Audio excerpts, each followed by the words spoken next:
Hello everyone. Today, we're going to step quietly into a world that rarely left behind voices.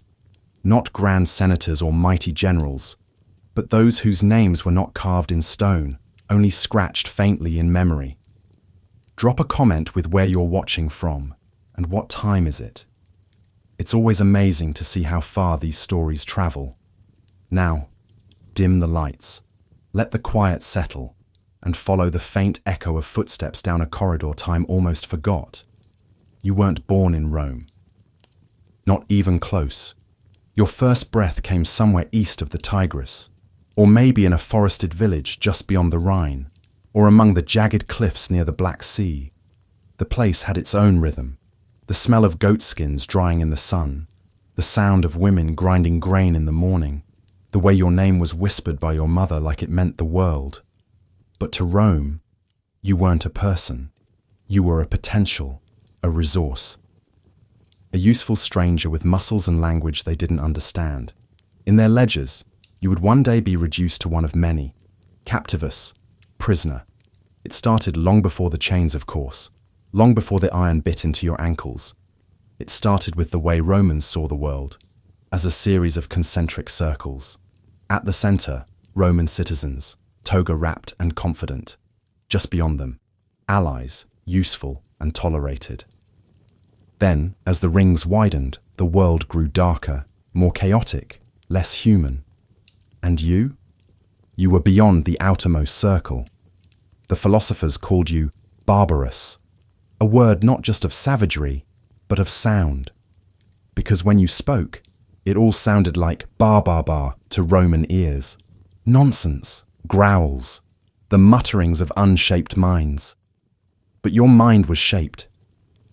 Shaped by stories passed through firelight, by songs carved into the curves of your memory, by names of rivers and gods that made sense to you and your people. Rome just never asked, it only arrived. And so it did. When the soldiers came, they weren't loud. That's the part stories rarely tell. How quiet conquest could be. A rustle in the trees, a horse's breath, the sudden absence of birdsong, and then fire, orders in Latin, screams that didn't need translation. Your village became a shadow of itself in hours, and you were spared. That sounds kind. But mercy in the Roman world wasn't always a favor.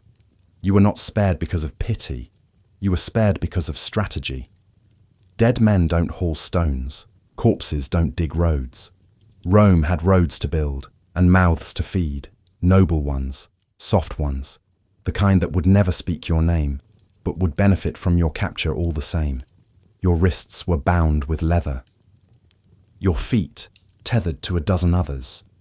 You remember the heat rising from the ground, the dry crackle of blood on your cheek, the silence among the captives, broken only when someone sobbed for their mother, then stopped quickly, ashamed. No one told you where you were going. That was the first lesson of being a non-citizen in Rome's world. You were not owed answers, only movement. And so you walked. Days, nights. You passed through lands that had forgotten their own freedom.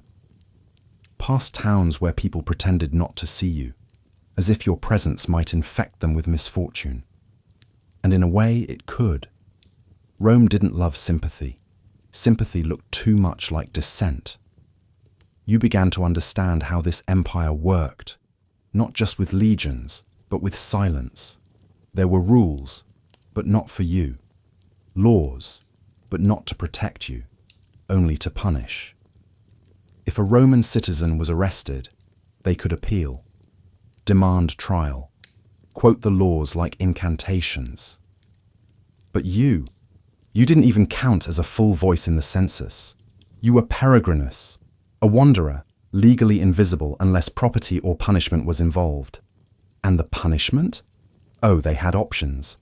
Slavery was common, forced labor, sometimes execution if you were lucky or made trouble. But often, it was something slower, like prison. Not always in a cell at first. Sometimes your prison was the road gang. Sometimes a quarry, sometimes a villa where you were worked until you stopped being useful. You didn't think of it as prison, not at first. But the moment you realized your direction was no longer yours, when you could no longer say, "I want to go home," and mean it, that's when the walls closed in. In the quiet moments, you remembered your village, your sister's laughter, the smell of bread rising in the earth oven, the stars above your roof, unspoiled by torches or empire. And you wondered, did anyone survive? Did they even know you were alive? That was the cruel part, the ambiguity, the open-ended wound of not knowing. Rome stole certainty along with land, but memory is stubborn. Even in the darkest parts of your capture, when the nights were too cold and the food too thin, you whispered the names of your family to yourself like a prayer, or maybe a spell, as if saying them could draw you back, as if Rome hadn't already decided who you were allowed to be. Sometimes you caught a glimpse of Roman children, on estates, in cities. They looked at you with a mixture of curiosity and fear, like you were a wild animal partially tamed. You tried not to meet their eyes. You'd learned that early. Looking up invited fists. Looking up made you visible. And visibility, that was dangerous. You weren't supposed to be seen, just used. When the guards weren't shouting, they were joking. About you, mostly. About your smell, your ignorance, your ugly name. You didn't understand most of it at first, but tone was universal. And the cruelty in laughter, that needed no translation. There were moments, though, small ones. A piece of cloth thrown your way on a cold night. A guard who kicked water toward you when you were too weak to beg. A coin dropped by accident, or maybe not, that you managed to hide. These weren't kindnesses, not really. They were cracks in a system built on hardness. And through them, sometimes, you breathed. You held on to those slivers, because you had nothing else. The greatest trick Rome ever pulled was making itself look eternal. It carved its name into stone, its victories into arches, its myths into every inch of land it touched. And yet, in the spaces Rome didn't carve, people like you existed, felt, hurt, dreamed still. Even after capture, even after the loss of your homeland, your freedom, your name, you dreamed. Not of revenge, that belonged to heroes in plays. You dreamed of warmth. Of not waking up afraid, of walking where you wanted, even just for a single hour. That's what prison was, in the Roman world. Not always a place, but a state of being. A net of laws and customs that you could not see but felt tightening every day. You were not a citizen, and for Rome, that meant you were not fully human. But you remembered being human.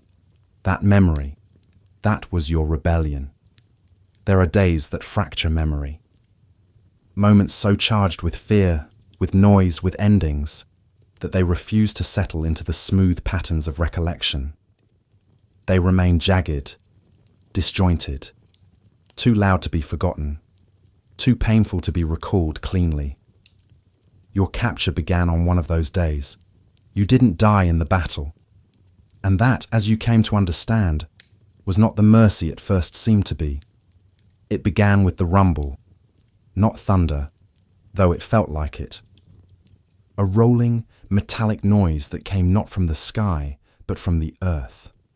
Shields knocking against shields, sandaled feet striking dry soil in rhythm. Like a heartbeat, not yours, but the empire's. The Romans always approached in formation. That was part of the horror, the order of it.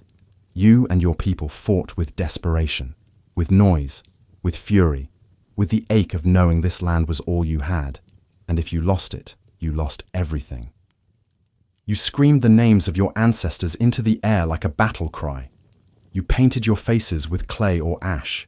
Some prayed, some wept, some stood silently, eyes hollow before the first sword was even drawn. And the Romans, they just advanced, in lines, precise, unflinching.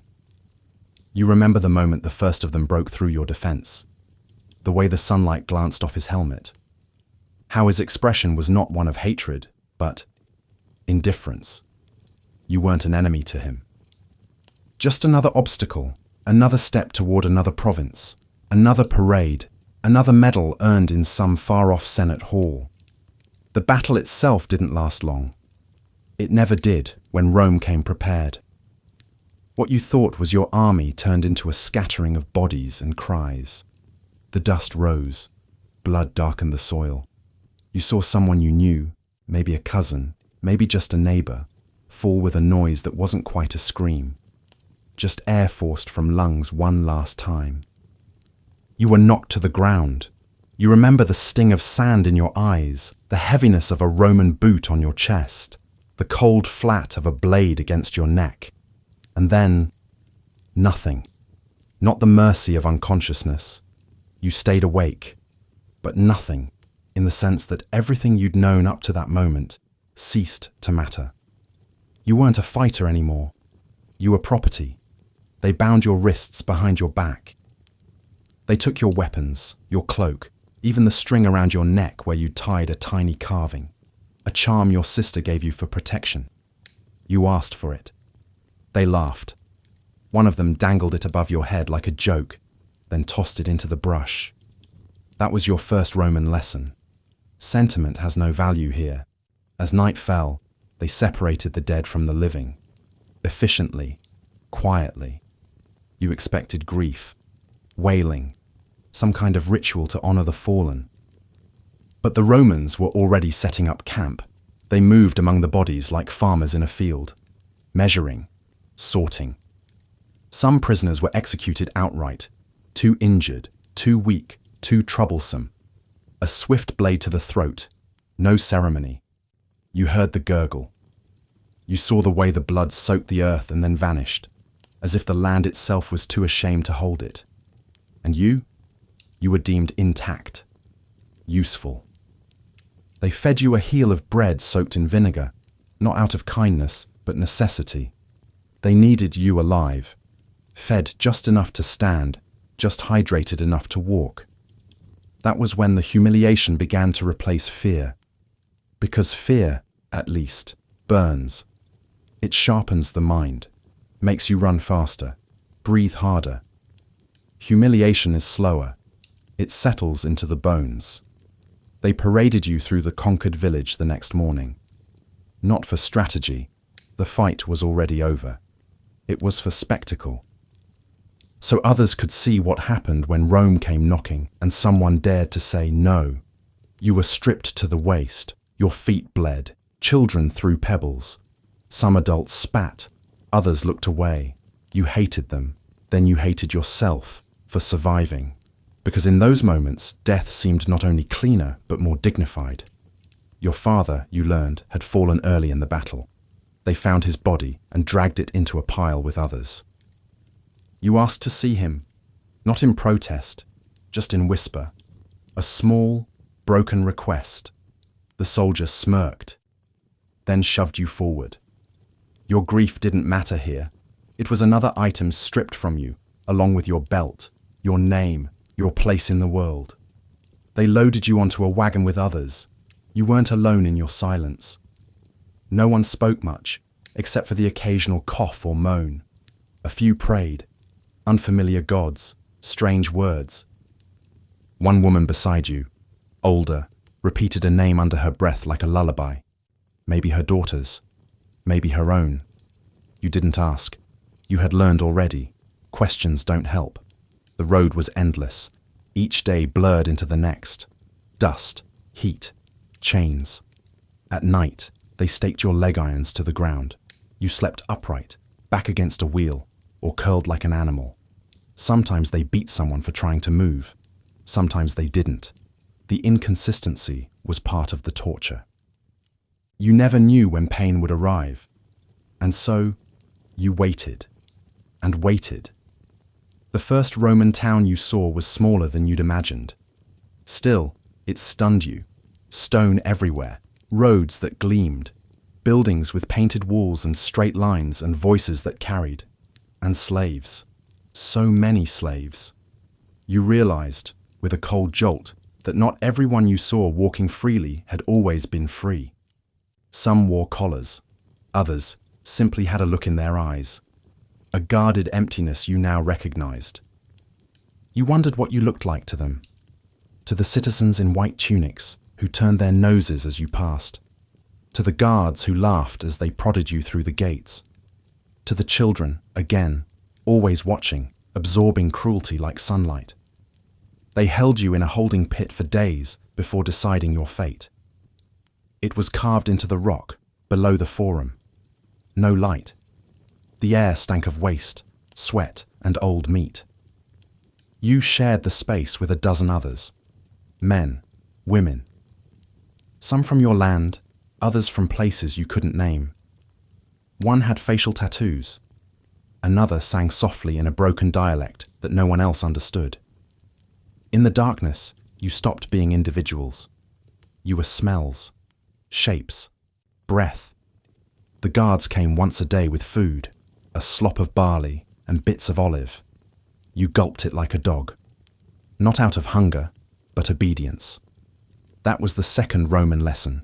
Feed when told, move when ordered. Survival wasn't just physical now. It was mental.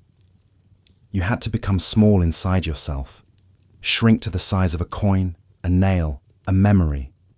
On the fourth day, they dragged you out into the light. You blinked against it. It hurt. The sun was no longer yours. It belonged to the victors. They weighed you, measured your arms, looked at your teeth. It wasn't a medical check. It was valuation. You were being priced, not for market, not yet. First, you had to be assigned. Labor, arena, quarry, domestic service? The man who assessed you wore a tunic with purple trim, wealthy, educated. He didn't speak to you directly, just pointed, nodded, made notes on a wax tablet. You didn't exist until your muscles proved you might be useful. That's what capture meant in Rome. Survival became the beginning of ownership. That night you cried, not loudly, not with drama. Just a slow, steady leak from the corners of your eyes. You didn't wipe it away. No one mocked you. Maybe because they didn't see. Or maybe because everyone in that pit had done the same. More than once. The empire didn't need to beat hope out of you. It just waited for you to let it go. And yet, there was a part of you, small, persistent, that refused. A thought, perhaps, that your mother was still alive, that the stars above this Roman sky were the same ones she saw, miles and miles away, that maybe one day this wouldn't be the end. It wasn't hope, exactly, just the shape of it. Enough to whisper to yourself in the dark, enough to keep your back from fully bending, because even in chains, some part of you still stood, still remembered, still dreamed. The night always comes differently when you're no longer free. Before, night was a comfort, a curtain drawn across the day's troubles. It came with the crackling of your village fire, the murmurs of family, the fading hum of insects. Darkness had been yours, a quiet shield. Now, night was metal. You heard the chains before you saw them, a clinking rhythm, sharp and regular, like someone playing a cruel song on hollow bones. Each prisoner made their own music as they shifted, coughed, whimpered, tried to find sleep they no longer knew how to approach. Iron doesn't rest easy, it pulls and reminds. Each time you moved, the cuffs cut just a little more. The skin around your wrists began to puff and tear, not from a single wound, but from 1,000 tiny betrayals. It wasn't the pain that startled you most. It was how quickly your body began to accept it. That was the beginning of surrender. The floor was stone, uneven, slick with something that didn't smell like water. You didn't ask. You didn't want to know. Around you were others, not friends, not enemies, just bodies, crumpled into exhaustion. Their languages were varied. Some cursed the gods. Others muttered prayers to unfamiliar deities. One man simply rocked, over and over, whispering home, in a voice that cracked each time. You couldn't see faces clearly, not in that darkness. Only the glint of metal, the occasional moan, the sound of breathing, too fast, too shallow, the kind of breathing that doesn't want to draw attention. A rat scurried past your foot. You didn't move, not because you weren't afraid, but because it didn't matter anymore. The rat had as much right to the space as you did. Maybe more. At least it was born here. The smell. That's what people don't tell you about imprisonment. Not the brutality, not the fear. The smell. A stew of unwashed skin, dried blood, mildew, and old grief. It got into your hair, your nails, your thoughts. Even when you tried to sleep, if you could call that sleep, it entered your dreams, a sticky presence pressing against your senses. Somewhere, someone was bleeding. You could smell it, and no one was helping, because help wasn't part of this place. A torch passed by the bars once. Briefly, the light didn't warm, it judged, and in that orange flicker, you saw the man beside you, or what was left of him. His face had been smashed at some point, not fully healed. One eye shut permanently. His teeth yellowed, cracked. He met your gaze, not with anger, not with compassion, but with the dull recognition of a fellow object, as if to say, "So, you're one of us now." And then he looked away. Even shared suffering didn't guarantee connection. You tried not to think about your name. That was the thing the chains couldn't take, but the silence could. No one said your name here, not even you. You'd been shouted at, prodded, kicked, ordered, but always as you, or worse, as a grunt, a gesture, something less than human. It was easier, you realized, to forget a name than to keep it alive in your chest while no one acknowledged it. So you let it go, or tried. But at night, it would come back, a whisper inside your skull, like a lullaby you weren't supposed to hum anymore. The guards outside laughed, not at anything in particular, just laughed, because they could. That was the Roman joke. Their amusement fed on the discomfort of others. Once you heard one of them talking about the animal pit. That's what they called this room, not a cell, not a holding chamber. The animal pit. The place where the captured waited, stank, and slowly lost the shape of human. Time didn't pass in hours here. There were no clocks, no calls to prayer, no light changing gently through a window. There was only ache, and the slight variations in silence.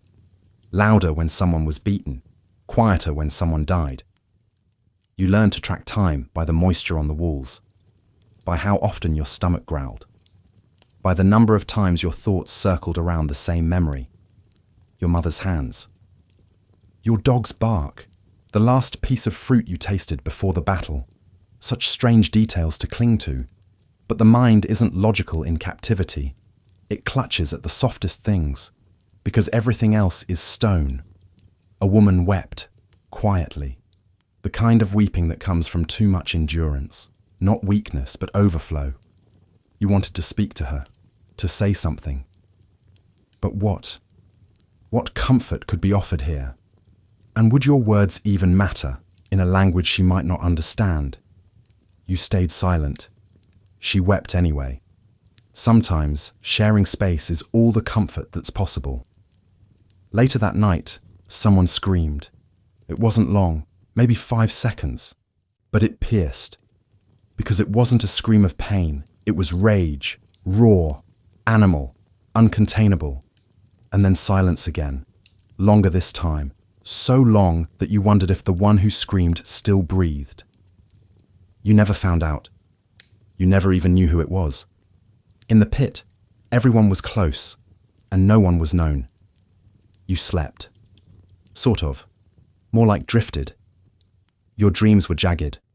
Memories cut with strange visions. Romans with dog heads. Your father turning to dust in your hands. Fire that sang instead of burned. Your mind had started to break the rules. That's what darkness does when it's absolute. When you woke, your cheek was pressed against stone. Your arm had gone numb from the chain's pull. Someone was humming, a low, off-key sound. The guards hadn't returned, not yet.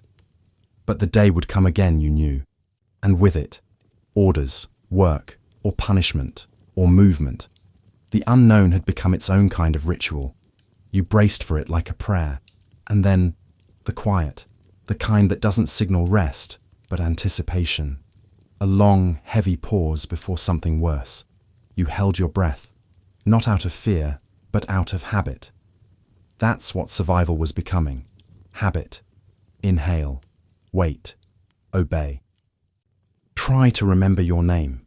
Try to forget your name. Try to sleep, even in chains, even in blood, even as Rome pretended you were no longer a story worth telling. You never imagined yourself as something that could be sold. Even in the worst moments, even as chains rubbed against your skin and your mouth filled with the taste of old fear, you still held on to the quiet idea that your body was yours. But Rome taught otherwise, and it taught publicly. They didn't clean you before the market. That's a detail that surprised you. You thought perhaps they would want you presentable, that, like livestock, they might wipe the dirt from your arms or comb your hair for show. But that wasn't the point. You were displayed as you were, filthy, hollow-eyed, still healing from bruises and bites, because your suffering was part of your appeal, a visual promise to buyers. This one is broken in. This one won't fight. They lined you up in the forum, shoulder to shoulder with others. You squinted against the sunlight, too long in the dark, too weak for brightness. Around you bustled a city, uninterested in shame. Citizens passed by, purses clinking with coin, eyes scanning flesh like they were picking apples. They looked through you, not at you, through you. You weren't human here. You were inventory. The auctioneer was loud, not cruel, just businesslike. His voice was rehearsed, confident. He banged a short staff against the stone platform, called out your age, your origin, your capabilities.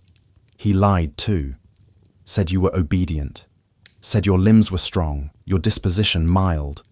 You didn't move to object. What would you say? That you hated them, that your heart burned with loss, that you could still feel the smoke of your village in your lungs? It didn't matter. Those words would be noise here. You had already become something else. Some of the crowd came just to watch. They weren't even buying, just observing, eating figs, leaning on marble columns, making jokes. You were their afternoon diversion, along with a juggler, a pair of dancers, and a man selling fried fish from a basket.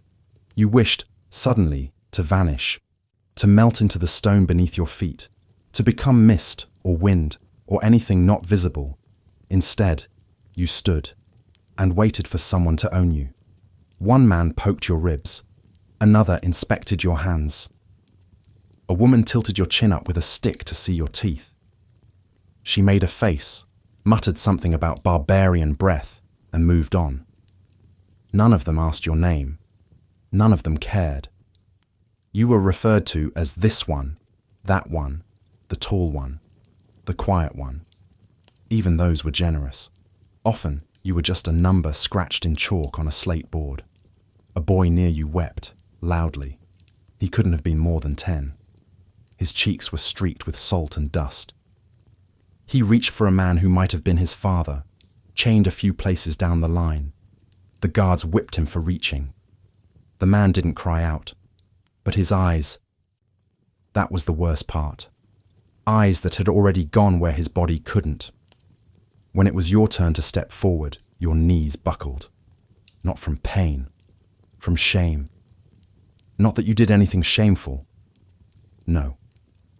But being on display like that, being reduced to your weight and your scars, it drained something vital from your chest. A kind of warmth that wouldn't return for a long, long time. Lot number 38, the auctioneer barked. A few voices murmured. Someone asked your price. The answer was lower than a goat, higher than a chicken. You had never been compared to livestock before. Now you had a price tag, and it didn't even merit a horse. That's how Rome worked, with scales, not of justice, of commerce. You were sold quickly. A man with a short beard and a red sash nodded, handed over a few coins, and marked a wax tablet. He didn't look at you. Not directly. Not yet. He looked at your wrists, at your back, at the parts of you that could carry, drag, build. And then he moved on. You were told to follow. You obeyed. Because where else was there to go? The market faded behind you. The noise stayed. Not just in your ears, in your skin. A buzzing. A hum. As if your body still vibrated with the sound of being appraised. You didn't speak. He didn't speak. That was the next phase. Transport. No explanations. No promises. Just movement. Again. Always movement. He took you through alleyways and out the main gate, down a road lined with cypress trees. They swayed gently in the breeze, uncaring. You saw a woman hanging laundry, children playing with pebbles, a dog chasing shadows. And you, chained, walking silently behind your new owner, were just part of the background. Life didn't pause for the conquered. It kept moving, and you had to move with it.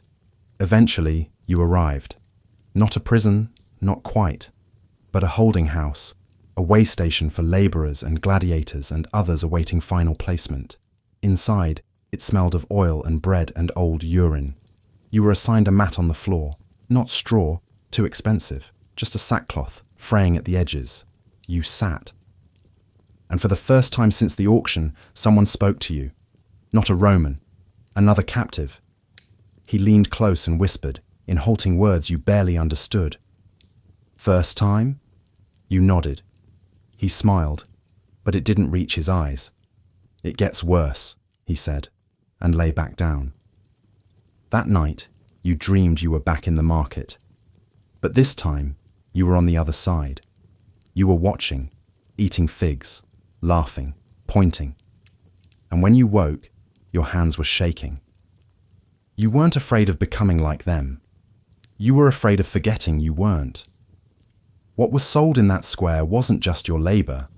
It was your rhythm, your time, your name, your history, your future.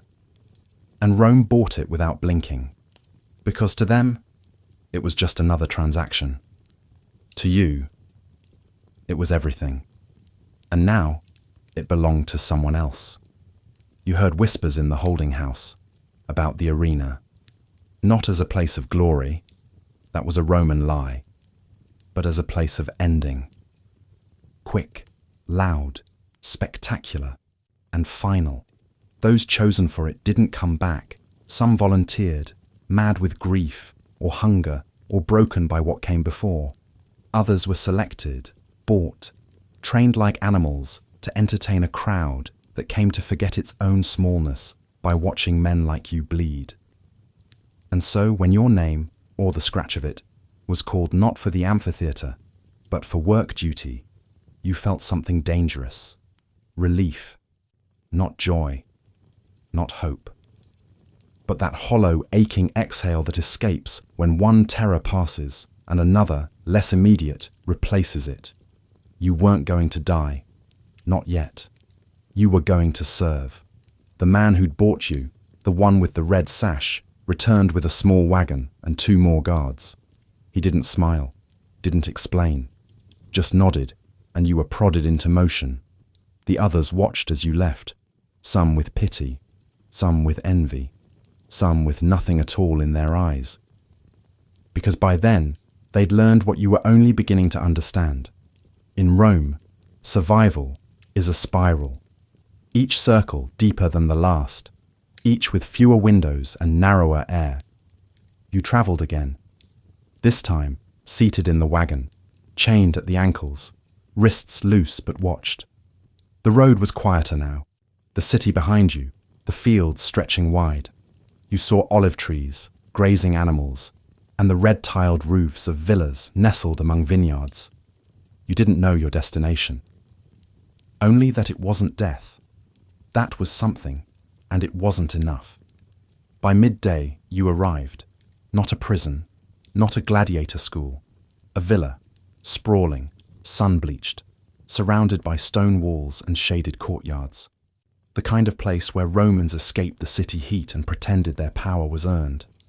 Slaves were everywhere, not in chains, not visibly, but in movement, carrying water, tending grapes, sweeping paths, cooking, always moving. And now, you were one of them. You were led around the back, to the slave quarters, a narrow building with low ceilings and barred windows. Inside, a man waited, broad-shouldered, scar on his chin, tunic stained with ash. He looked at you like one might look at a shovel, checking for damage, deciding how much effort you'd require to be useful. He spoke quickly, sharply. You understood only a little, but the tone was clear. No resistance, no questions. Do what you're told, always. Your tasks were explained in gestures, hauling water, chopping wood, carrying bundles of sticks, sweeping courtyards, mucking animal pens. Nothing you hadn't done before, but never like this. Not under surveillance, not without breaks, not with the constant gnawing fear of punishment. You worked through the evening, and when you faltered, tripped, dropped a pail, a guard struck you with the flat of a wooden rod.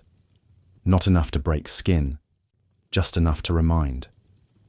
You slept that night on a cot of woven reeds, your arms burning, your back damp with sweat.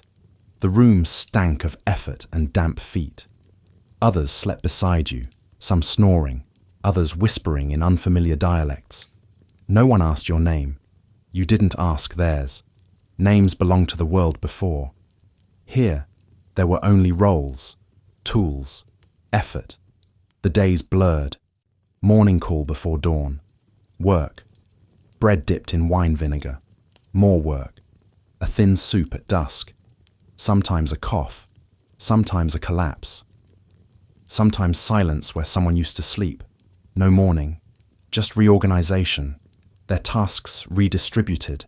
Their cot taken. The rhythm resumed. One day you saw the master, not up close. He passed through the courtyard, flanked by 2 guards, a scroll in hand. Young, well-fed, draped in linen and indifference.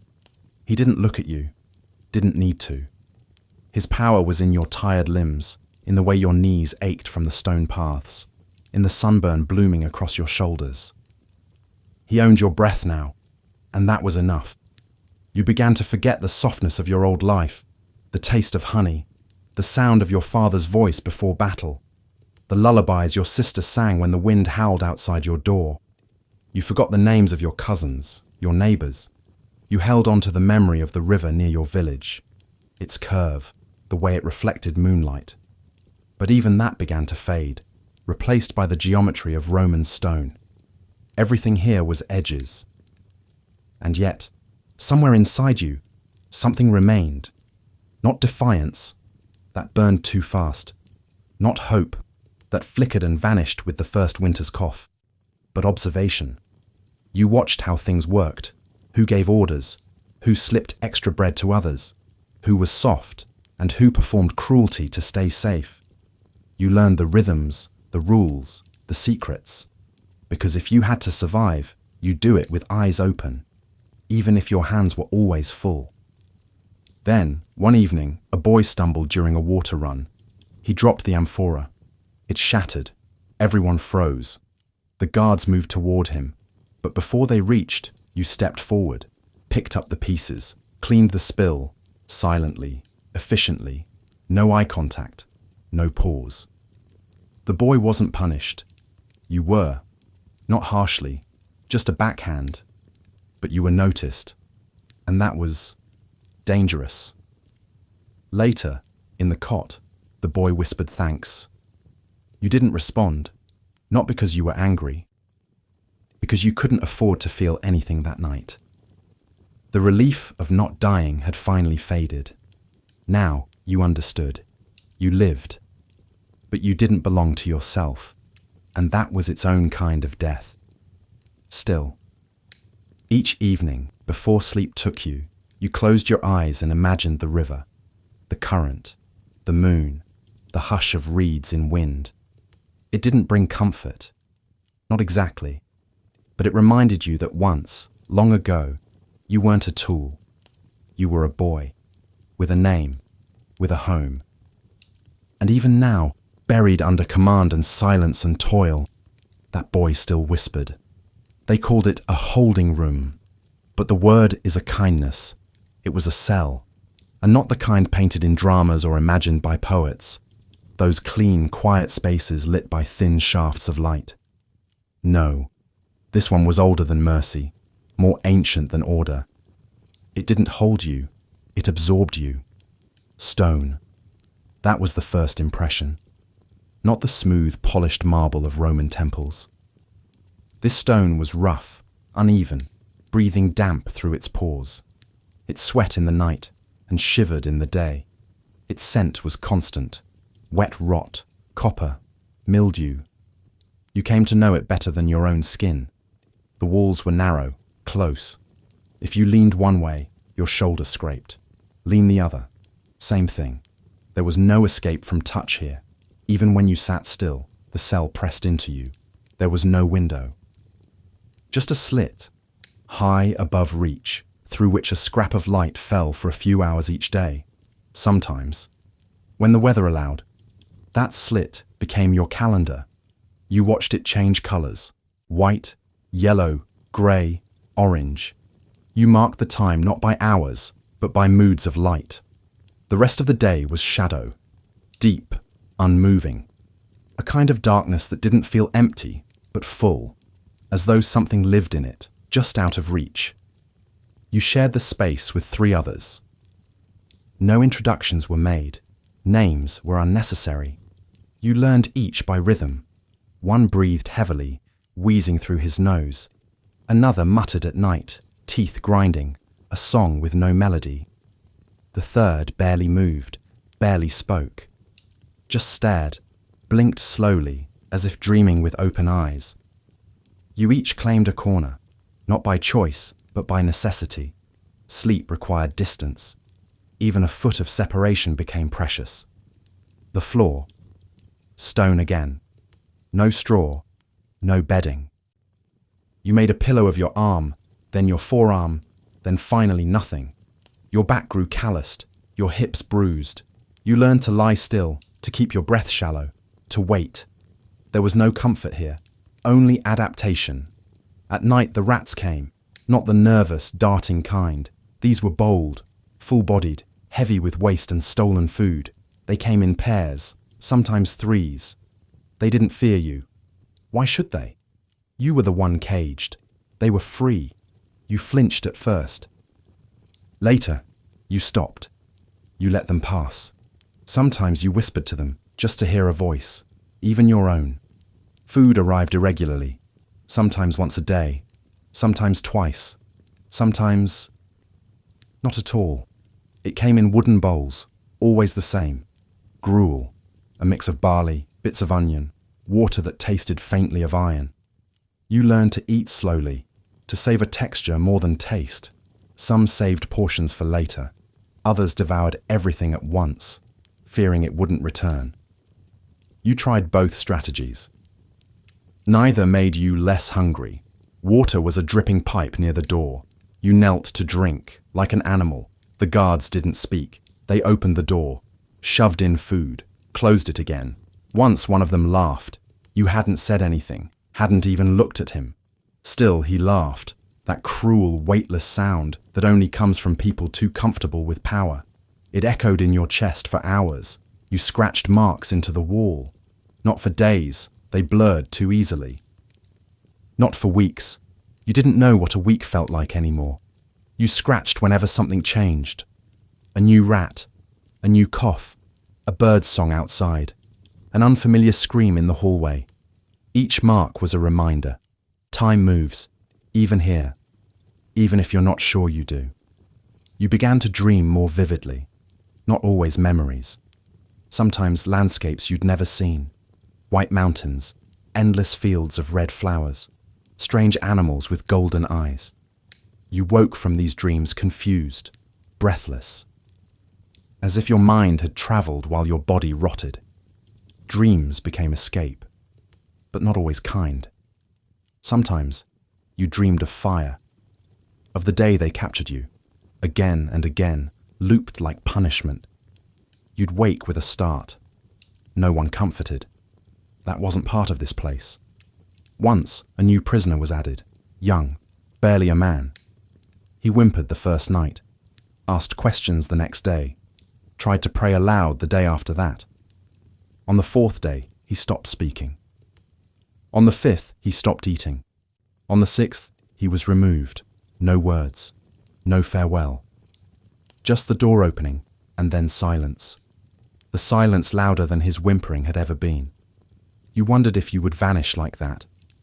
Not die, that was too simple, but erode, bit by bit, until even your own breath didn't sound familiar, until your voice no longer recognized itself, until you weren't afraid of rats or cold or pain, just forgetting. That was the deepest fear. Not of death, but of disconnection, from yourself, from meaning. You tried rituals, touching the same wall each morning, counting drips from the pipe before drinking, reciting names, real or invented. They didn't protect you, but they anchored you.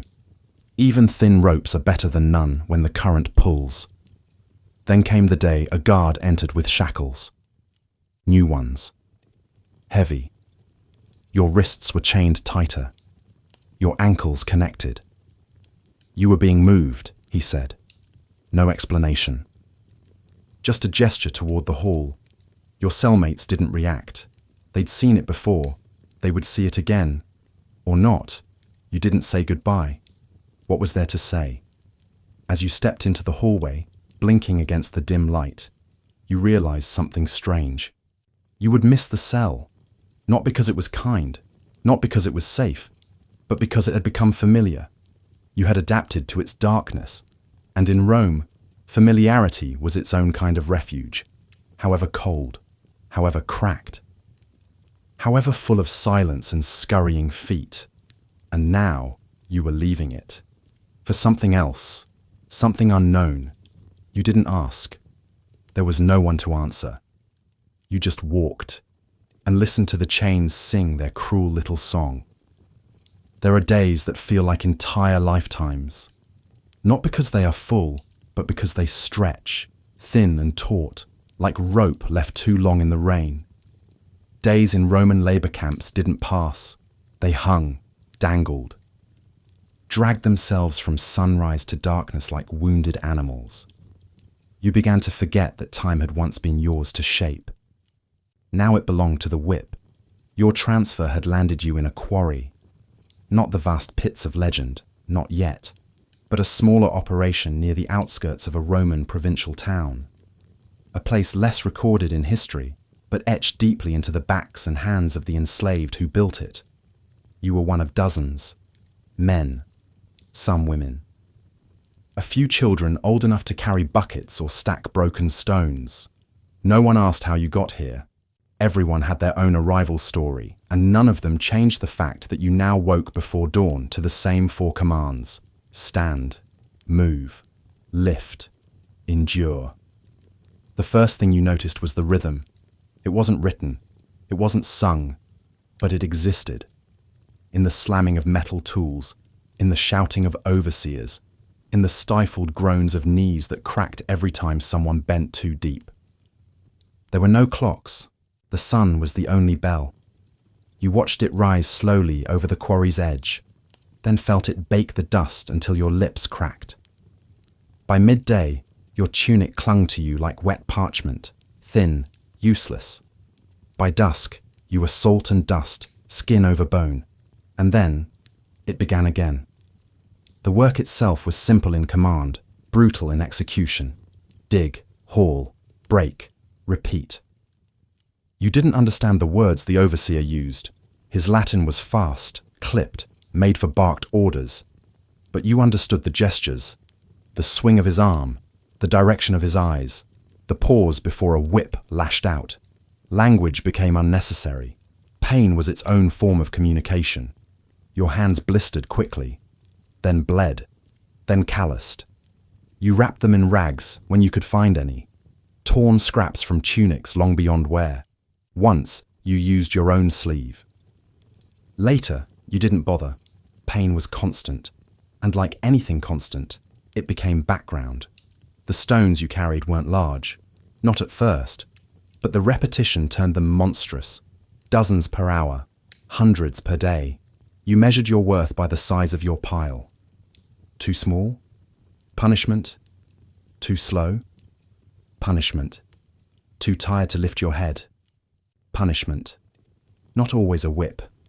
Sometimes just a boot, a kick to the ribs, a day without food, a glare so full of contempt it made your skin crawl.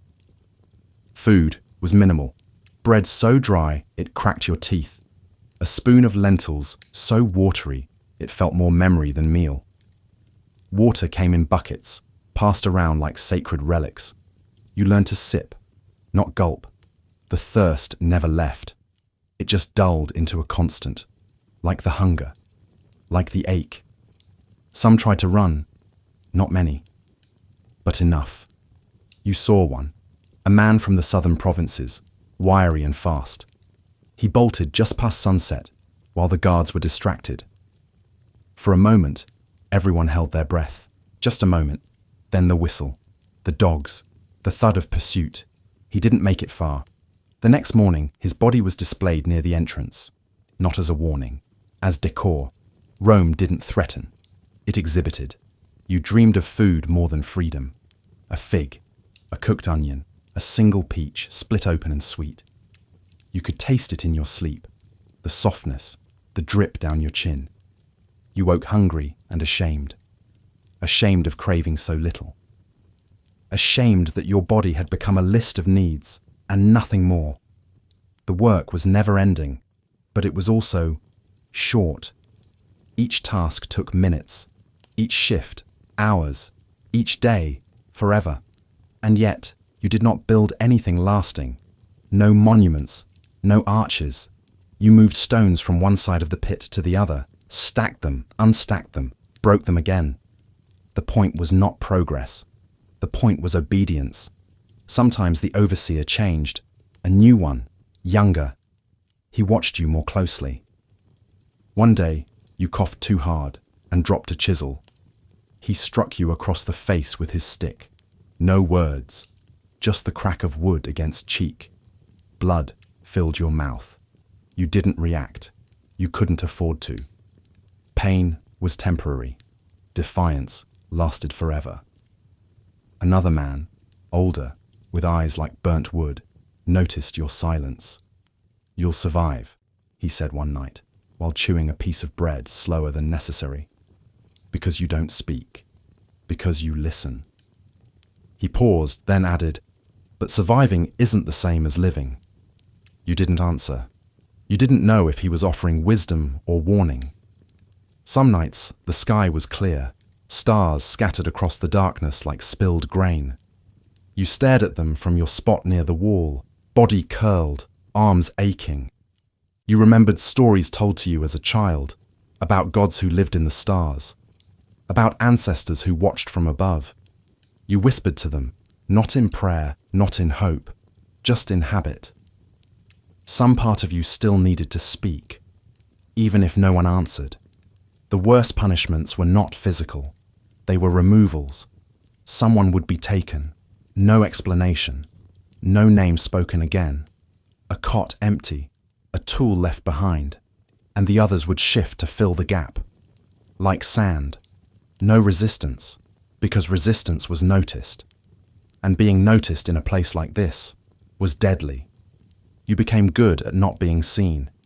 You worked just hard enough, moved just fast enough, never volunteered, never lingered, never helped unless eyes were turned. That was survival, not cowardice. You told yourself that each night, and most nights you believed it. You marked the passage of time not by days, but by injuries. A cut on your shin, that was 1 week. A twisted ankle, 2. The day you lost a toenail from cold, another. Eventually your body became a map of your sentence. a living ledger, with no balance left. You wondered how long you'd last, not in years, but in seasons. Would you see another winter, another spring? Would the snow come again? And would your breath still fog the air? You didn't know. You didn't plan. Plans were for citizens. You were only meant to continue, one stone at a time. And yet, even in that pit, even among dust and blood and commands shouted like curses, you remained, not strong, not noble, just present. Somewhere beneath the hunger, beneath the obedience, a core, not whole, not hopeful, but there. And that, in Rome's machinery, was a rebellion all its own. They said things to you, always, every day, orders, warnings, insults, laughter, all of it in Latin, or something like Latin, sharpened by local accents, bent by slang. You heard the syllables like waves crashing against stone, rhythmic, relentless, but without meaning. You stood in the middle of it, wordless. Not because you didn't have words, but because none of yours mattered. Language, you discovered, is more than communication. It's power. It decides who commands, who obeys, who is heard, who is punished. And in Rome, not knowing the language meant you were always behind, like stumbling through fog, while others ran with torches. They told you to move, to carry, to lift. And when you didn't react quickly enough, the whip reminded you. Not knowing wasn't an excuse, only a risk. One you paid for with your back, your shoulders, your pride. You tried to learn, silently, mouthing their words when they weren't looking, watching how others responded, picking up fragments, manus, hand, celeriter, faster, non tardere, don't delay. You repeated them to yourself in the quiet, pressing the sounds into your tongue like prayers you didn't believe. But pronunciation failed you. The words sounded wrong in your mouth, like foreign coins, shaped for another purse. When others spoke in your tongue, rare and broken, it was like hearing your name after forgetting it. Once, a girl from a nearby province whispered something familiar as you passed her in the vineyard. You stopped, met her eyes. She didn't smile, just nodded. That was enough. For a moment, you were seen, not as labor, not as burden, but as someone whose silence had a shape. Still, most days, you said nothing, not even to yourself. Your thoughts became gestures, nods, shrugs, cautious glances. Speech felt dangerous, as if using your voice might draw attention you couldn't afford. You began to understand why Rome built statues, things that could be admired, touched, commanded, but never speak. The guards made jokes, at your expense. You didn't need to understand them fully. The tone said everything. Mocking, dismissive, sometimes angry, but more often amused. One mimed your gait. Another pinched his nose and said fetor barbarus, barbarians stink. The others laughed. You laughed too, quietly, not because it was funny, because anything else might provoke more. The worst moments were when you needed to speak, truly speak, and couldn't. When your legs swelled from infection and you tried to explain. When you saw a fire starting near the grain store. When you tried to ask for water and they misunderstood, and you were slapped for talking back. Words failed, so your body became your language, pointing, kneeling, gesturing, until even that was punished for being unclear. You stopped trying. Better to be mistaken for mute than insubordinate. Better to be silent than wrong. And so you shrank, not in size, but in sound. You became a quiet presence in a loud world, the kind of person no one remembers, and that, you realized, was exactly what they wanted. But the screams, those you understood, those were universal. Pain doesn't need translation. When someone cried out under the whip, or when a rock crushed a foot, or when a stomach twisted with hunger so sharp it made you weep, every scream carried the same language. One of the body, one of absence, one of loss. You recognized it. You echoed it, even if only inside. At night, in the cot, you mouthed old words. From your village, childhood rhymes, names of rivers, hills, stories once told by firelight. Not for meaning, but for memory. So your mind wouldn't forget its shape. So your past wouldn't dissolve under this new tongue. You missed the rhythm of your language, the way your people laughed, the words for colours that didn't exist here, the terms for love, grief, sky, hope.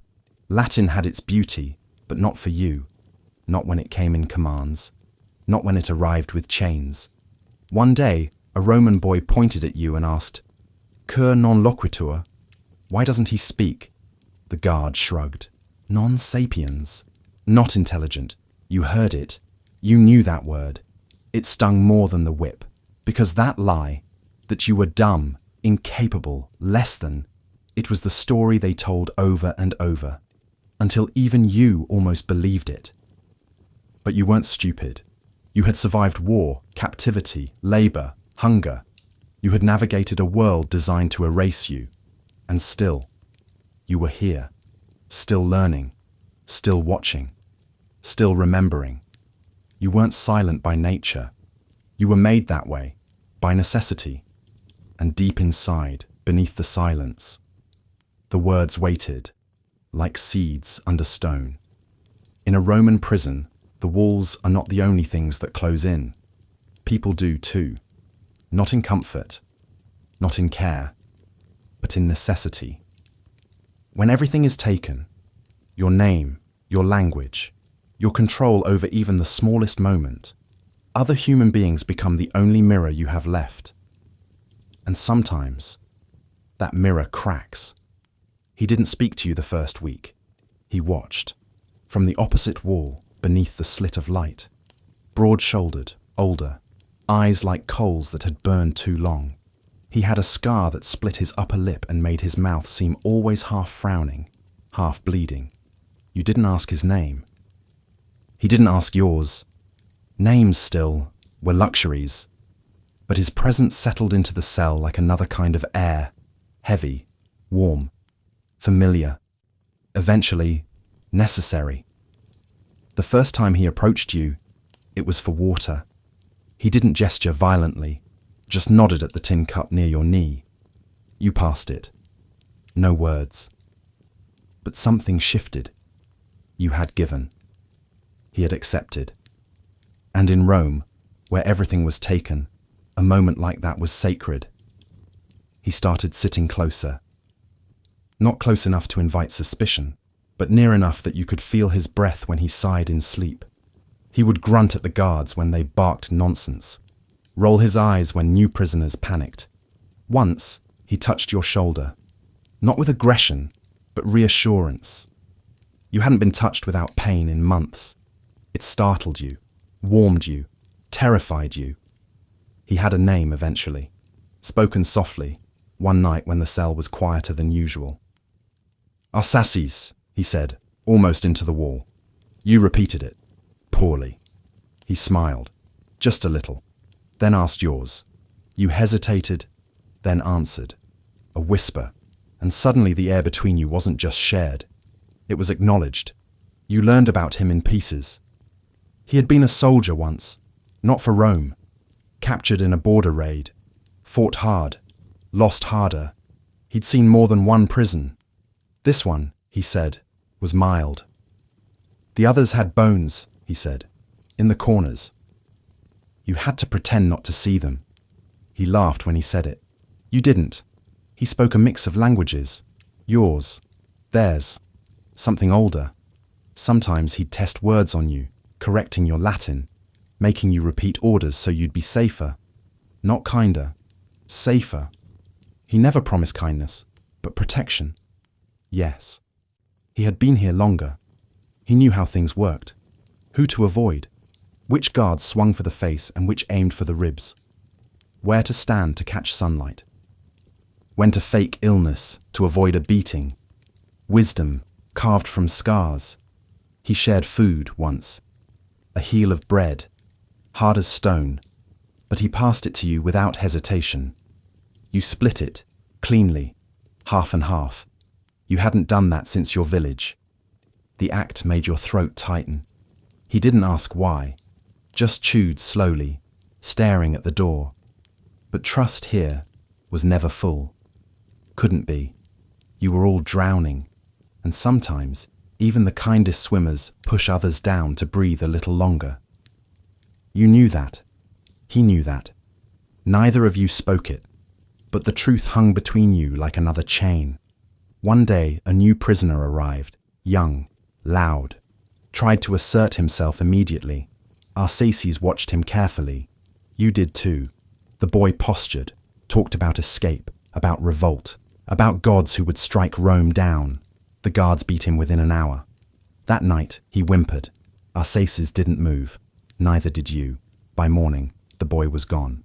No one knew where, or pretended not to. You can't save them all, Arsaces muttered. You didn't ask if he tried. You didn't ask if he'd been saved once. Some stories bleed too much to retell. But bonds form anyway, even among cracks, even in rot. One night, a rat bit your foot. You jolted awake, crying out. Arsaces stomped it, crushed it without hesitation, then bandaged you with his own cloth. Don't let it infect, he said. Don't give them a reason to cut. You nodded. That night, sleep came easier. Because someone had stayed awake for you. Of course, there were fights, over food, over breath, over space in a corner during the rain season. Once, you shouted at him, called him a name from your own tongue. A curse. He slapped you. Not hard, but sharp. You didn't cry, didn't apologize, just sat, hearts pounding. Later that night, he muttered something in his language. It sounded like forgiveness, or warning. You never asked. And then he was gone. No warning, no farewell. The guards came, called his number. He rose, slowly, looked at you, touched your shoulder again, then left. You never saw him again. That night, the silence tasted different. You slept curled in his corner. Not because it was warmer, because it smelled like memory, like recognition, like a voice you didn't have to fake understanding with. In a world designed to erase you, a companion is rebellion, even temporary, even fragile, because he reminded you, you still existed, you still mattered to someone. Even if only for a moment. At first, you whispered your name to yourself before sleep, like a charm, like a reminder, something to hold in a place where everything else slipped away. Your name still lived in your mouth, even if no one else said it. It wrapped around your thoughts, grounding you. You had carried it since birth, a gift from your parents, a hope wrapped in syllables. But Rome didn't care.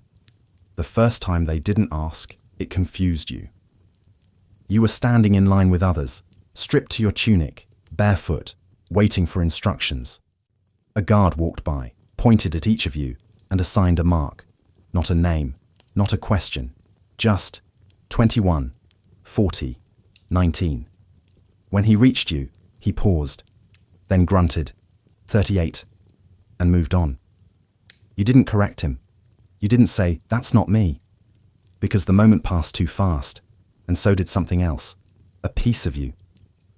From that day forward, 38 was how you were summoned, spoken sharply, without curiosity. It wasn't a number for counting. It was a replacement.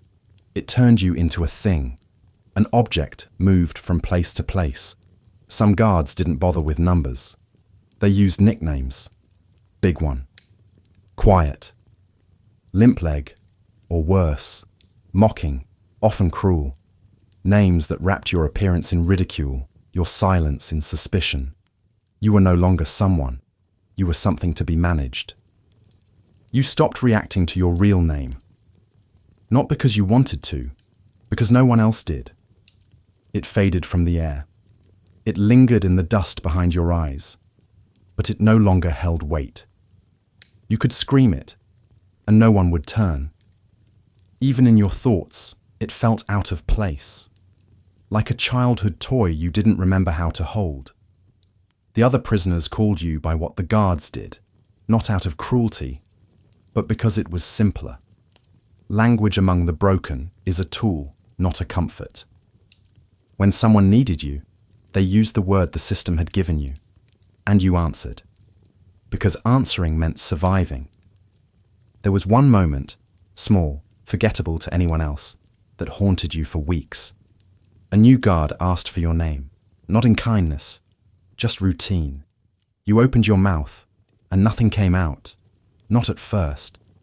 Your real name sat somewhere deep in your throat, as if unsure of its welcome. When you finally spoke it, it sounded strange, foreign, like you were imitating someone who used to be you. The guard frowned. "Speak clearly," he said. You repeated it. He waved it away. "Too long," he muttered. 38. And that was that. You didn't say your name again for days, not even to yourself. Because what was the point? Names were for people. You were function now. Muscle and motion, weight and obedience. You thought of home, of your mother calling you from across the yard, of your sister whispering your name during stormy nights. Of a friend once, who made it into a joke, drawing laughter from syllables. Those echoes felt like lies now. Decorations for a person who didn't exist anymore. Some prisoners resisted. One woman insisted on her name, repeated it to everyone she met, scrawled it into the dirt when she could, sang it softly at night. She was gone after a week. No one said how, but the message was clear. Rome did not negotiate with memory. You found new identity in motion. In the way your body adapted to each task, in the speed of your reflexes, in the silence you maintained, the discipline you mastered. You became known not by name, but by efficiency. Reliable, strong, doesn't cause trouble. These two were names of a kind, not intimate, but safer.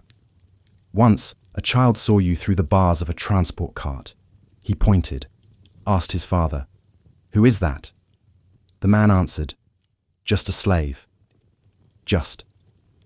As if your story, your entire life before that moment, had folded into one word, a dismissal, a compression of existence.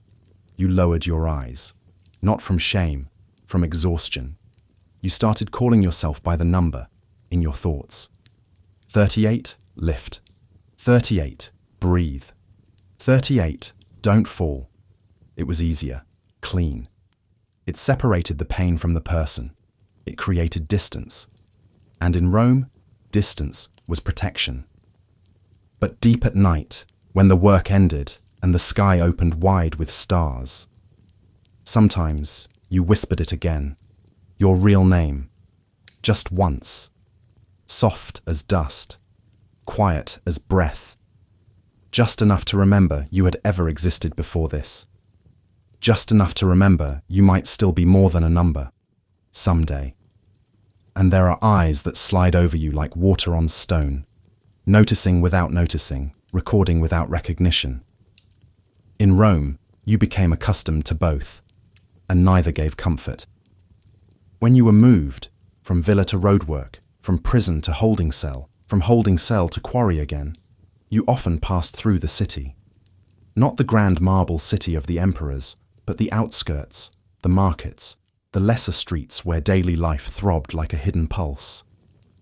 There, Romans walked freely, chins up, tunics clean, sandals polished. They passed you as you walked in chains, arms exposed, dirt on your skin like another layer of clothing. Most never looked directly. Indifference. That was the empire's favorite expression. You were labor, noise, background. Their eyes passed through you as if you were a smudge on glass, something to be wiped away, or better yet, ignored. Women covered their children's eyes. Men tightened their grip on purses. Vendors paused just long enough to avoid your shadow falling on their fruit. It was as if seeing you, truly seeing you, might demand something they weren't willing to give: acknowledgement, empathy, doubt. But some did look, not with cruelty, with discomfort, pity maybe. A servant girl once met your gaze as you carried stone past a villa gate. She didn't flinch, didn't speak, just looked. Her eyes didn't say, "I see you." They said, "I could be you." That was enough. Another time, a boy tossed you a piece of bread. Not a full loaf, just a crust, hard and dry. It bounced at your feet, and before the guard could shout, you snatched it. No words, no thanks. You didn't know if it was kindness or a game, but your stomach didn't care. Rarely you caught words. Fragments of conversation as you passed crowds. They smell. Criminals, probably. No better than beasts. You wanted to shout, "I had a name, I had a life, I had choices." But you didn't, because you weren't sure it mattered. At the bathhouses, citizens lounged in steaming water while you hauled fuel for the fires. You watched them laugh, joke, argue over theatre or politics. You were invisible, until something went wrong, until a tile cracked, a fire flared, a mistake was made. Then you were seen, as a problem, as blame, and their voices sharpened like blades.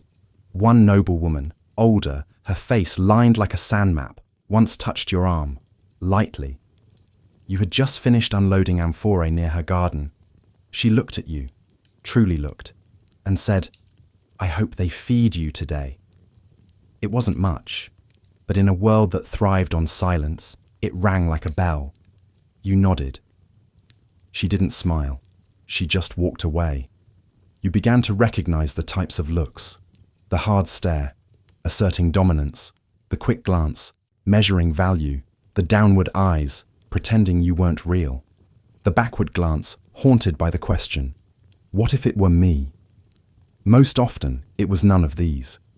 It was simply absence, the absence of reaction, as if the city had grown used to its human machinery, as if your suffering had become part of the architecture.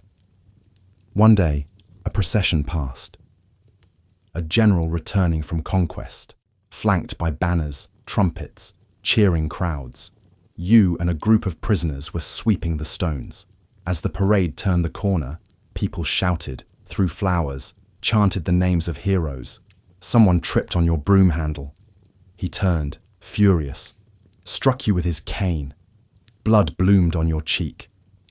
The crowd didn't stop cheering. Rome celebrated its victories. It did not mourn the casualties. Some children followed your work groups, curious. They mimicked your limp, laughed at your accent. One boy spat at your feet and shouted, "Animal!" You didn't react. Inside, something folded, not from his insult, from the fact that even a child had learned to see you as less. Once, you passed a school. A teacher recited verses from a scroll. You stopped just for a moment. The words were beautiful, precise, musical.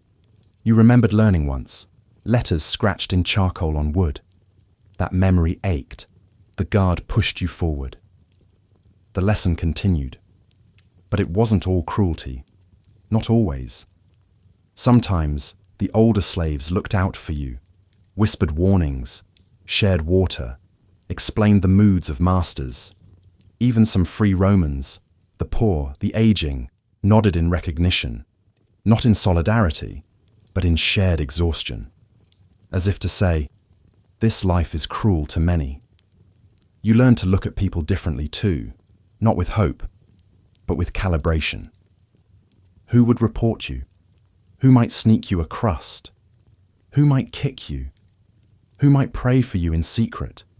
Each day was a test, not of strength, but of perception, of reading eyes, reading silences, reading which part of your humanity was safe to reveal, and which had to stay buried. And still, every so often, someone would see you, really see. And in that gaze, however fleeting, your name would stir inside you like an ember.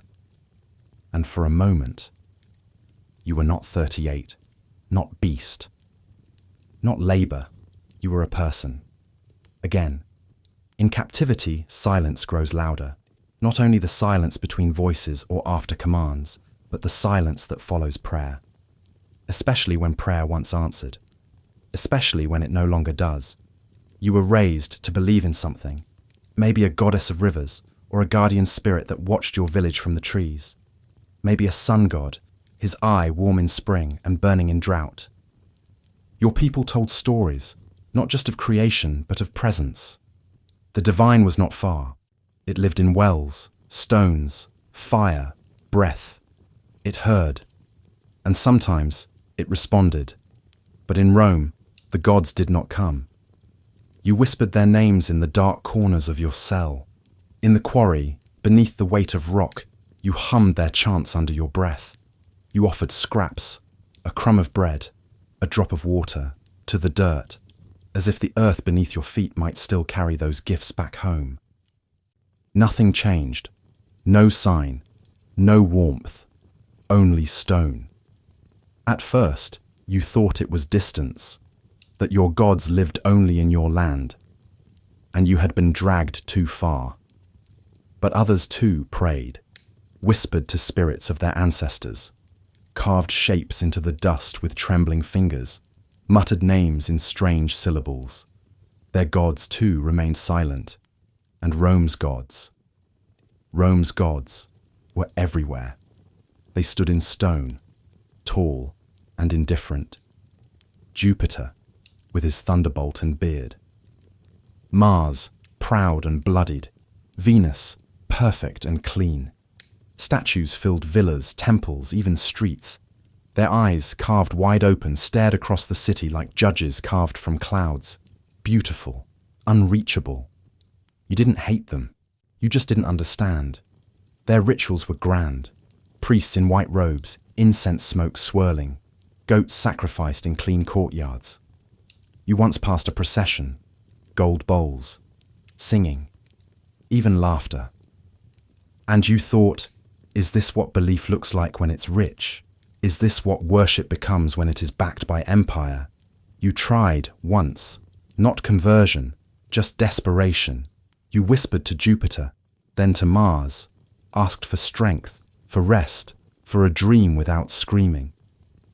The next day, your work doubled. Your water was cut in half. You never asked them again. Faith became memory. A soft, fading cloth you pressed to your face some nights, just to remember what comfort once felt like. It didn't soothe, but it connected.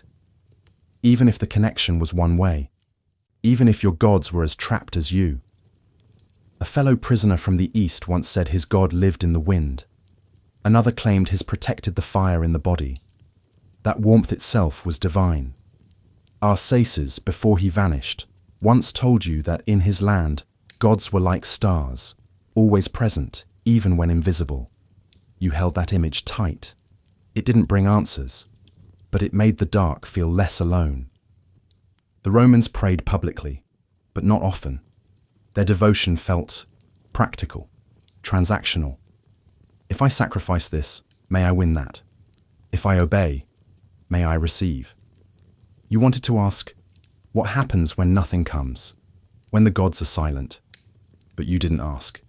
Because silence wasn't a Roman fear, it was a tool.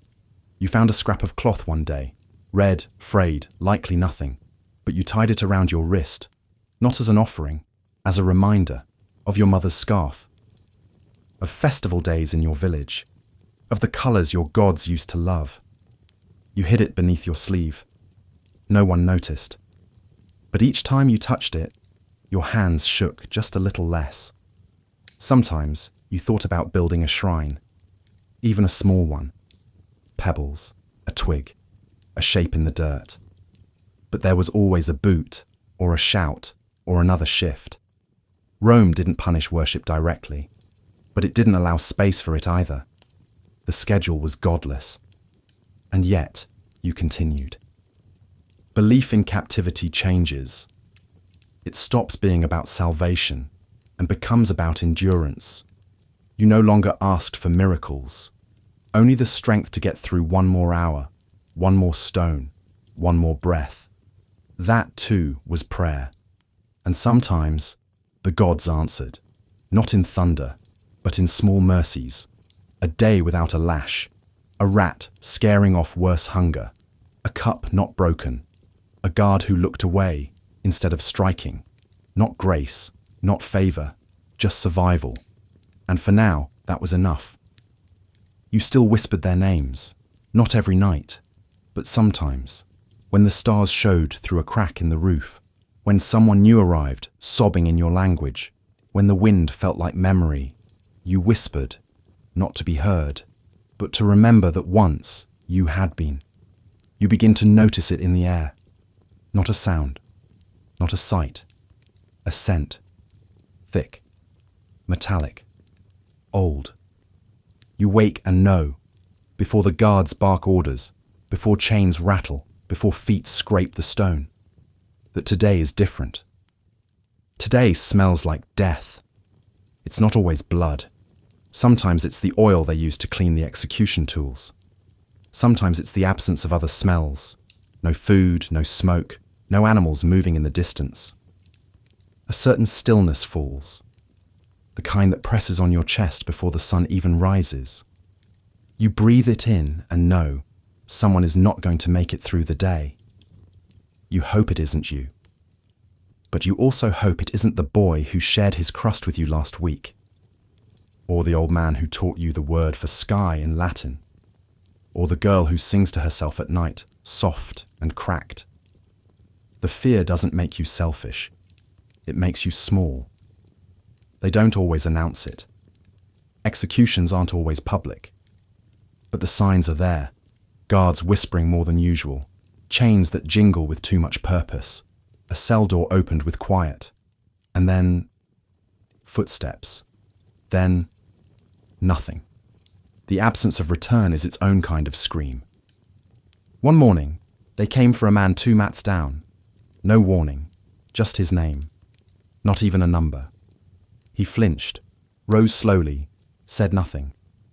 He didn't beg, didn't ask why. Maybe he knew. Maybe he didn't care anymore. He looked at you as he passed, not with anger, not even with fear, with understanding, like someone who had read ahead in the story and knew how his chapter ended. After he left, no one moved, no one spoke, not until the sun touched the corner of the cell and the world started again. You saw a rat drag away a crumb from where he used to sleep. You watched it, unblinking. It felt like a ritual. Executions didn't always come from judgment. There were no trials for most of you, only rumors. Too sick, too weak, too many mouths. Sometimes it was punishment, escape attempts, fights, defiance. Other times it was convenience, a culling, an example, a way to remind the rest of you that your lives were borrowed. Once, someone joked, "At least it's quick." No one laughed. Because that wasn't always true. Rome was theatrical. Pain was part of the point. Not always, but often enough. A neck snapped too slowly, a blade not sharp enough, a pause before the final blow, just long enough for the crowd to sigh. Even death could be used to entertain. In the quarry, when the guards dragged someone out, you never asked why.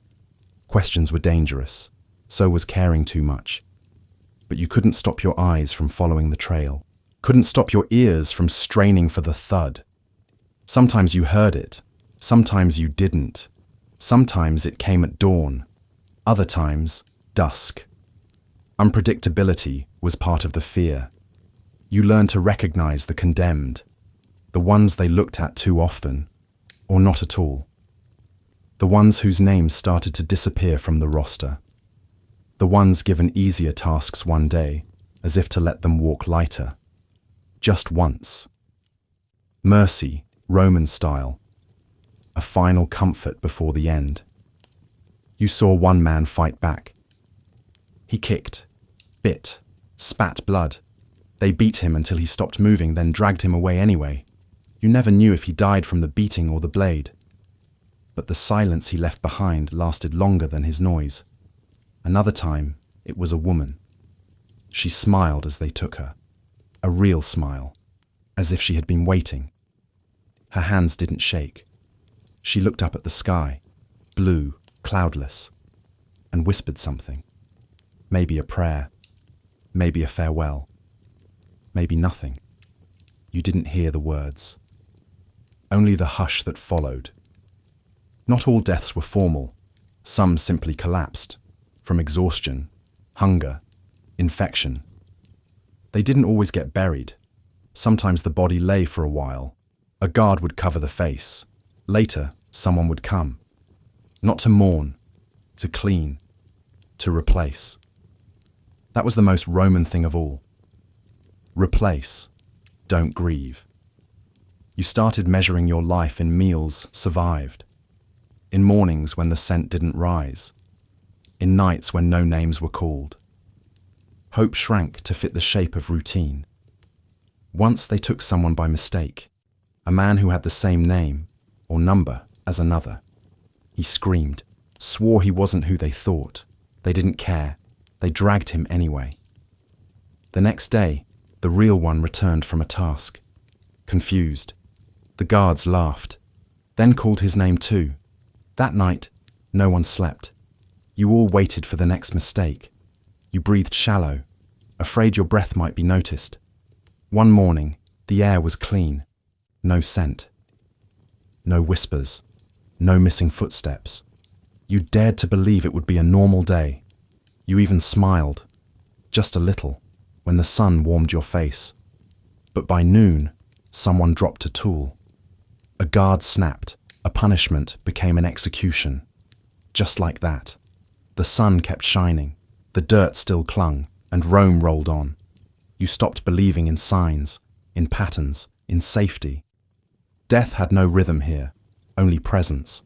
You learned to live beside it, like a rat, like a shadow. Like a companion with no face and too many names, but still. Some mornings you breathed deeper, let the air fill you, counted your fingers, your toes, whispered your name, and waited for the scent, waited for the silence, waited for the shout. And when none came, you let your hope live, until nightfall at least. Brutality, when it becomes routine, numbs more than it wounds. And yet, in Rome's cold machinery, every so often, something broke the rhythm, not loudly, not with glory, but with softness, small, unplanned, barely noticeable, but real. It began with a crust. You hadn't eaten in 2 days. The rations had missed your cell. An oversight, the guard said, with a smile that dared you to complain. You didn't. You waited. The hunger felt sharp at first, then dull, then sharp again. Then, as the others lay still, someone slid something toward you in the dark. A crust, not large, not fresh, but food. You didn't look at who gave it. You didn't whisper thanks, but you pressed it to your lips like an offering, chewed slowly, let the taste return you to yourself. That was the first. Later, there was the soldier, not kind, not friendly, but tired.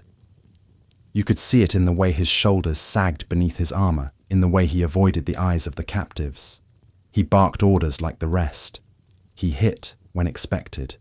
But one day you stumbled, truly stumbled, a rock beneath your foot, your body giving way beneath the load of stone. He raised his stick, paused. You waited for the blow. It didn't come. He looked around. No one was watching. He let it fall, slowly, and muttered, "Don't do it again." That was all. You nodded, got up, and in that tiny space you found something rare, mercy unrecorded. Once, a woman coughed blood for hours. No one moved, not the guards, not the others. Sickness was feared, more than rebellion, but a young boy, no older than 10, approached her. He placed his blanket over her shoulders. It was thin, worn, but warm. She cried. He didn't. He just sat beside her until the guards ordered them apart. You never saw him punished, but you never saw the blanket again. In the quarry, an older man worked near you for weeks. Never spoke, just labored, efficient. Then, one morning, he leaned over and said, "Don't lift with your back. Use your knees. You'll last longer." That was it. A single sentence, but it stayed with you. You changed how you moved. Your pain lessened. You survived another month. Humanity in a place like this wasn't loud. It was in a glance, a shared drink, a muttered warning when a guard was angry. Once, a woman began to sing, low, wordless, a lullaby from a land no one else recognized. And instead of silencing her, people listened. No one clapped. No one smiled. But the air shifted. The stones seemed lighter for a while. A Roman child once walked past your chain gang, dropped a flower, a blue one, delicate, too perfect for this place. You bent to pick it up. A guard shouted, but the child said, "I meant to." The guard hesitated, grunted, turned away. You tucked the flower behind your ear. It wilted by nightfall. But for that day, it reminded you of color, of softness, of things not built by hands in chains. Sometimes prisoners risk themselves. A man took blame for a broken tool, even though it wasn't his fault. The real culprit was too weak to take a beating. The man endured 10 lashes. No complaint. Later, the boy he saved brought him water, clean, cold, from the villa. They didn't speak. They didn't need to. A guard once sang to himself, off-key, strange, not a Roman tune, something older, maybe from his childhood. You listened, not because it was beautiful, but because it was human. You forgot sometimes that the guards had childhoods, homes, mothers, that they too were shaped by forces they couldn't name. It didn't excuse the cruelty, but it complicated it. A woman died in your cell, old, her breath fading like candle smoke. Before she went, she reached for someone, anyone. You took her hand, held it. Her fingers were cold. She smiled, not at you, at something behind her eyes. Then she was gone. You placed her hands across her chest. No one told you to. You just did. It felt right. The world didn't pause for that. The guards collected her body. The cot was reassigned. But her last moment had warmth. That mattered. To you, at least.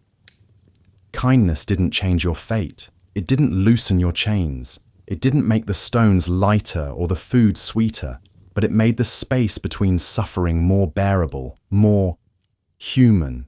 You stopped hoping for rescue, for justice, but you started hoping for moments, a smile, a hand, a song, a flower. And some nights, in the stillness, you thought of those moments. You stacked them like stones, built a wall inside yourself, not to keep the world out, but to hold something upright, something sacred, something untouched by Rome. At first, your memories are vivid, too vivid. They sting like fresh wounds, clear and raw and insistent. The sound of your sister's voice, the smell of the river near your village, the crunch of autumn leaves under your feet. They come uninvited, like ghosts you still welcome. But in Rome, time scrapes against memory like sand against stone, slow, relentless. And one day, you wake, and something is missing. It doesn't start with the big things. Your mother's laugh still echoes. Your father's calloused hands still grip your shoulders in dreams. You still see the curve of the hills from your childhood window. But one afternoon, as you haul stone under the sun, you try to remember the name of the goat your family kept, the one with one ear bent sideways. You can't. You know it was funny. You know you once shouted it with joy, but it's gone. Just a shape in your chest. The name.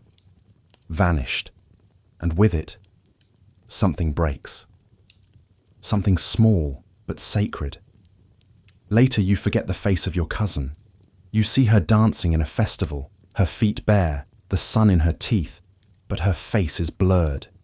You remember her voice, but not her features, not her eyes, not the mark on her cheek that made her unique. You try to recreate it, but every time it slips further away, like smoke through fingers. Memory becomes sand, dry, loose. You clutch handfuls of it each night, repeating names, moments, scents, anything to hold the past steady. But the sand shifts. Even when you're careful, even when you whisper them in the dark, over and over, you notice you can no longer recall the exact shape of your village. Was the well in the center, or near the fig tree? Was the roof of your home thatched or tiled? You see both in your mind. Neither feels right, or maybe both are true. The uncertainty cuts deep. Because if you can't remember where you came from, where are you? One morning, the wind moves differently. A breeze, soft, cool, unexpected. You close your eyes. Try to remember what wind sounded like in the forest. The way it moved through leaves, the hush before a storm, the whistle in the rafters of your home. It's there, for a second, then gone, replaced by the clink of chains, the bark of an order, the scrape of boots. You start to fear sleep. Not because of dreams, but because of what fades when you wake. Each morning, something is thinner. A song, a face, the way your language used to roll off your tongue. Even your voice sounds different, rougher, more cautious, less yours. You forget what it feels like to walk without purpose, without being watched, without your steps counted. You forget what it's like to choose your direction, to stop just because the view is beautiful. You forget beauty, not the idea, but the sensation. Once, you saw a woman's face that reminded you of someone. You stared too long. She noticed. The guard shoved you, but you weren't looking with lust or defiance. You were trying to remember. Was it your aunt? Your neighbor? Someone from a story? You never found out. But the hunger to know a face, to recognize, stayed with you for days. You begin to invent, not lies, but memories that feel like placeholders. A game you played as a child with no name. A red scarf you think your mother wore, though maybe it was blue. A dog that barked at crows, or was it chickens? You convince yourself they're real, because something real must fill the spaces left behind. You meet another prisoner who claims he no longer remembers his own voice, that when he dreams, he hears others speak, but not himself. You believe him, because you've felt it too. That distance, that eerie silence inside the self. One night, someone hums a tune, simple, old. It stops you cold, because you know it, but not why or from where. You mouth the notes, they feel familiar, and for a breath, you are not in Rome. You are small, held, whole. Then the tune ends, the moment vanishes, and the stone floor returns. You find new rituals, tracing the same crack in the wall each night, saying the same 3 words in your native tongue every morning. Even if you no longer know what they mean, you repeat them anyway, because repetition is a kind of remembrance. A defiance, a protest against erasure. One day, a guard asks your name. You answer with the number, then pause, say your name, softly. He doesn't care, but you do. You say it again that night, just to yourself, twice, and feel it stir something, not return, but survive. Some memories will not last. You accept that. Rome is too heavy, too vast, too consuming, but some will. Because you carry them not in your mind, but in your marrow, in the way you look at the stars, in the way your breath changes near pine, in the way silence sometimes comforts instead of wounds. And maybe one day, if freedom ever finds you, you'll plant a tree, not because you remember why, but because something in you still knows how. The first time you heard about the arena, you were afraid. And rightfully so. It was a place of blood, spectacle, endings. A pit where men died for applause, for punishment, for sport. You pictured sand soaked with red, crowds roaring like hungry wolves, weapons glinting under the sun. You told yourself, I'll never go there. But time changes everything. And in Rome, time wears down more than the body. It scrapes the soul. You didn't volunteer, not immediately, but the idea began as a whisper. It came on days when the stone was too heavy, when the cold bit too deep, when sleep was too far, too brief, too broken. It came when you realized you hadn't seen the sky in days. Not truly, just a shard through a window, a smear of light above the quarry wall, a tease. The arena, at least, had sky. It wasn't noble, it wasn't brave. It was hunger, not for food, for something real, for sun on your skin, for noise that wasn't chains, for the simple, cruel mercy of climax, an ending, even if brutal. Because the middle, the long, drawn-out middle of captivity, that was worse. The other prisoners talked about it sometimes, softly. Better to die in front of thousands than rot in a hole. At least the arena gives you a weapon, a day in the sun, a chance. That last word, chance, was the lie that comforted many. Few survived the arena. Even fewer emerged free. But maybe became a form of faith. And faith, in chains, is addictive. You began watching the recruits, the new ones, the ones chosen for the ludus, the gladiator schools. Most were younger, fitter. Some volunteered, looking for glory. Most didn't. They were chosen like meat at market. You noticed how their eyes changed in the first week, how some grew hard, others hollow. One boy cried every night until he was taken. Then he didn't return. You asked a question once, just one. What happens after? The answer came from a man missing 3 fingers. If you win, they might keep you. If you lose, you die. And if you refuse, he laughed. They don't ask. You thought of your family, what they would say. If they would forgive you for choosing death under sun rather than life in shadow. But then you realized they might already think you're dead.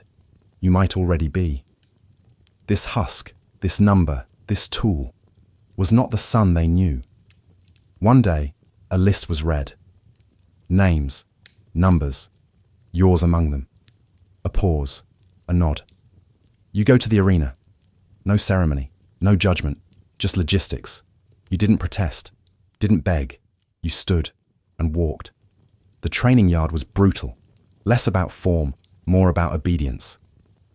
You weren't being taught to survive. You were being conditioned to die impressively. Blades, shields, sand in your teeth, bruises that bloomed like dark flowers. A man barked orders. Another hit you when you didn't understand. You learned fast. Pain teaches faster than fear. They gave you a name, not yours, not your number, an arena name. One that sounded fierce, Latin sounding, sharp. You didn't hate it. It was, in a strange way, yours. You whispered it under your breath. Let it fill the space where your real name used to live. The other trainees watched you, measured you. Some challenged, most ignored. You didn't seek friendship, only rhythm, footwork, balance, breath. You had no illusions. You weren't a hero. You were a shape meant to fall with dignity. Then came the day. You were oiled, given a weapon, armor that didn't quite fit, a helmet too heavy. The sun blinded you after so many months underground. It was hot, too bright. But you didn't look away. You looked up, at the open blue, at birds, at clouds, and you cried, quietly, not from fear, from remembering that the sky existed. The gate opened. You stepped into sand. Noise hit you like a wall. Voices, cheering, jeering. You couldn't tell the difference. You didn't care. You were here, alive, whole, seen. Your opponent was tall. Tattoos, scars, eyes that didn't blink. He nodded at you. Respect? Perhaps. Or farewell. Either way it mattered, because it was human. The fight was quick. Most were, not because you were weak, but because death in the arena didn't wait for monologues. You swung, blocked, dodged, you bled, you fell. Then rose, you hit, missed, clashed, fell again. But they let you live. This time, not out of mercy, out of drama. The crowd liked your fight. You entertained. And in Rome, that was enough currency to buy another day. Back in the cells, you held your side, felt the bruise, felt your breath, and smiled. Because for the first time in years, you had felt something real. The sun, the roar, the threat, the choice, even if false. It was more than you'd had in the quarry, more than the silence of prison. You wouldn't survive forever. You knew that. The arena is not kind, but neither is slow dying. Neither is being erased. Better to vanish in a moment of fire than rot into dust no one remembers. And if you were to fall, at least you would fall beneath the open sky. Hope is a dangerous thing. It moves quietly in places where it shouldn't exist.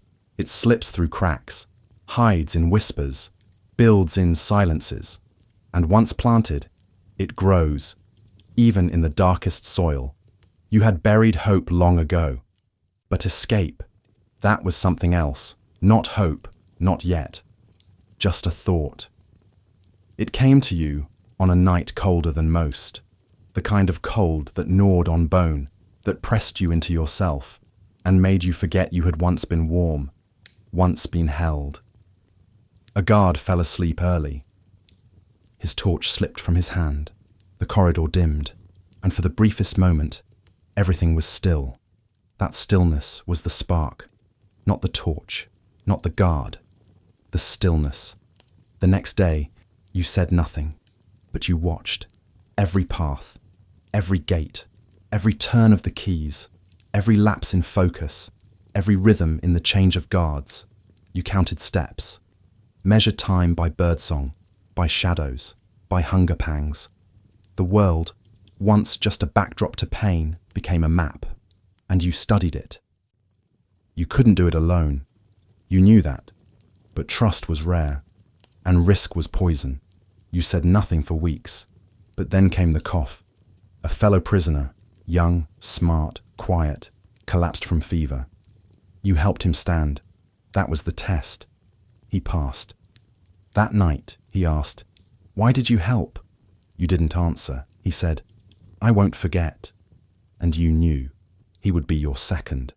The plan grew in fragments, exchanged in glances, carved in dirt, whispered under cover of thunder, never fully spoken. Never all at once. You practiced gestures that looked like work. You dropped pebbles to mark distance. You bent to tie sandals, watching shadows grow and shift. You weren't conspiring. You were remembering, preparing, becoming ready for something no one ever is. Others joined. Not many. Too many made noise, but a third, an older man, limping but clever. A fourth, small, silent, with eyes that never stopped scanning. Each brought something, a skill, a route, a crack in the wall hidden behind barrels. The pieces clicked slowly, painfully, under the weight of caution. One mistake was death. Not just yours, everyone's. The day chosen was a holy day, celebration in the city. Fewer guards, more wine, more distraction. You didn't eat that morning. Your stomach twisted too tightly, but your senses were sharp. Every sound was a shout, every movement, sacred.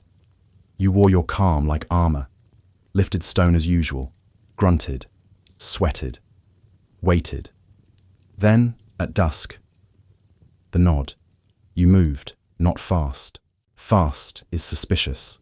You slipped behind the grain store. The gate had been loosened days before. The wedge, hidden under your mat, fit perfectly. It creaked. You froze, waited, No shouts, just cicadas, breathing, then steps, then running. The world opened, not into freedom, but into night, a narrow path between fences, then brush, then a dry riverbed. You ran, silently, each footfall a prayer, each breath a question. Is this real?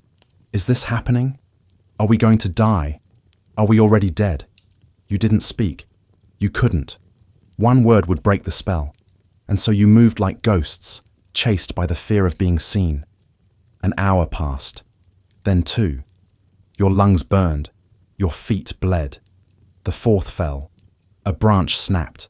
The world spun. But no torches came. Only moonlight. Only wind. Only the sound of your own disbelief. At a bend in the hills, you stopped, collapsed, laughed, cried. None of it loud. Just enough to feel your face again. The third clutched your arm. Don't celebrate yet, he said. And he was right. You weren't free. Not yet. But you were not in chains. Not for now. And that meant something. You moved at night, slept in caves, under trees, in silence, ate berries, stole bread when you could, avoided roads, avoided fire, avoided hope. Because hope was loud. Hope drew eyes. Hope made you forget you were still hunted. Once, you saw smoke in the distance. A village. You wanted to go, to rest, to beg. But the second said no. He saved you.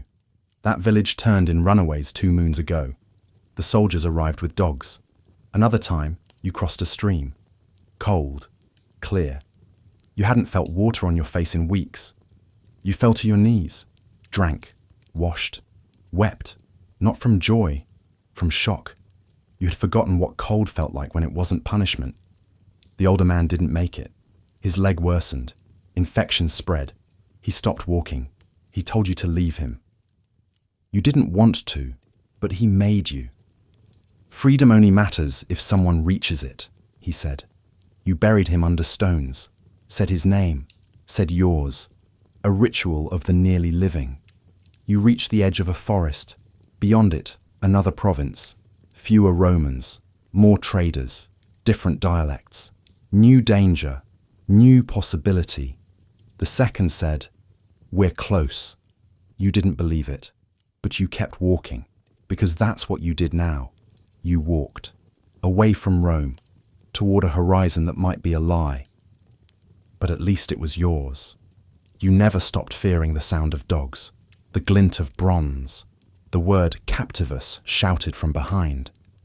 But fear is better than numbness. Fear means something is left to lose. And now, as you write this, or whisper it, or remember it alone by firelight, years later, you know the truth. Escape was not an end. It was a beginning, not of safety, but of self, of name, of direction, of wind on your face and no one counting your steps. You are still hunted, still scarred, still dreaming of stone and blood and sand. But now, you run towards something, not just away.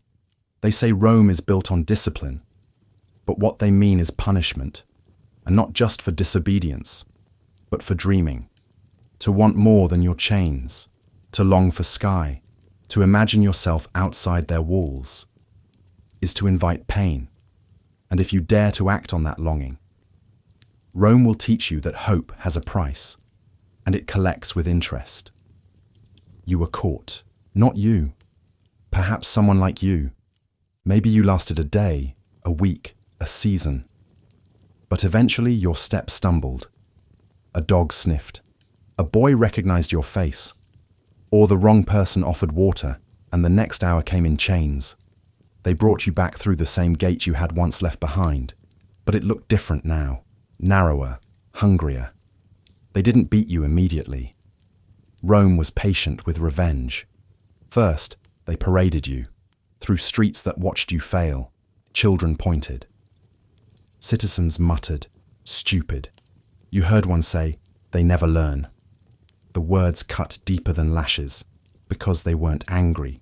They were disappointed, as if your freedom had been a personal inconvenience. Back in the cell, silence greeted you, not comfort, judgment.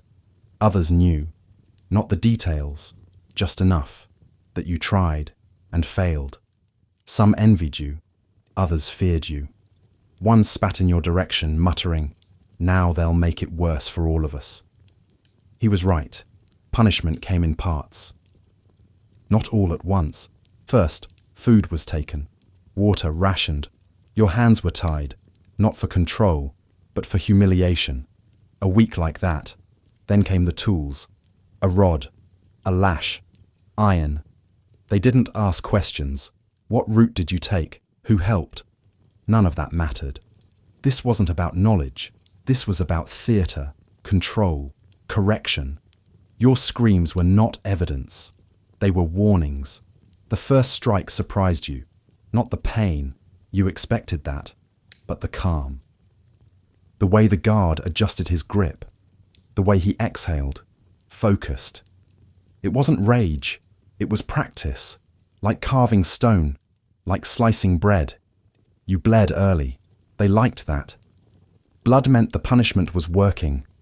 Your skin split like old cloth. Your breath came ragged.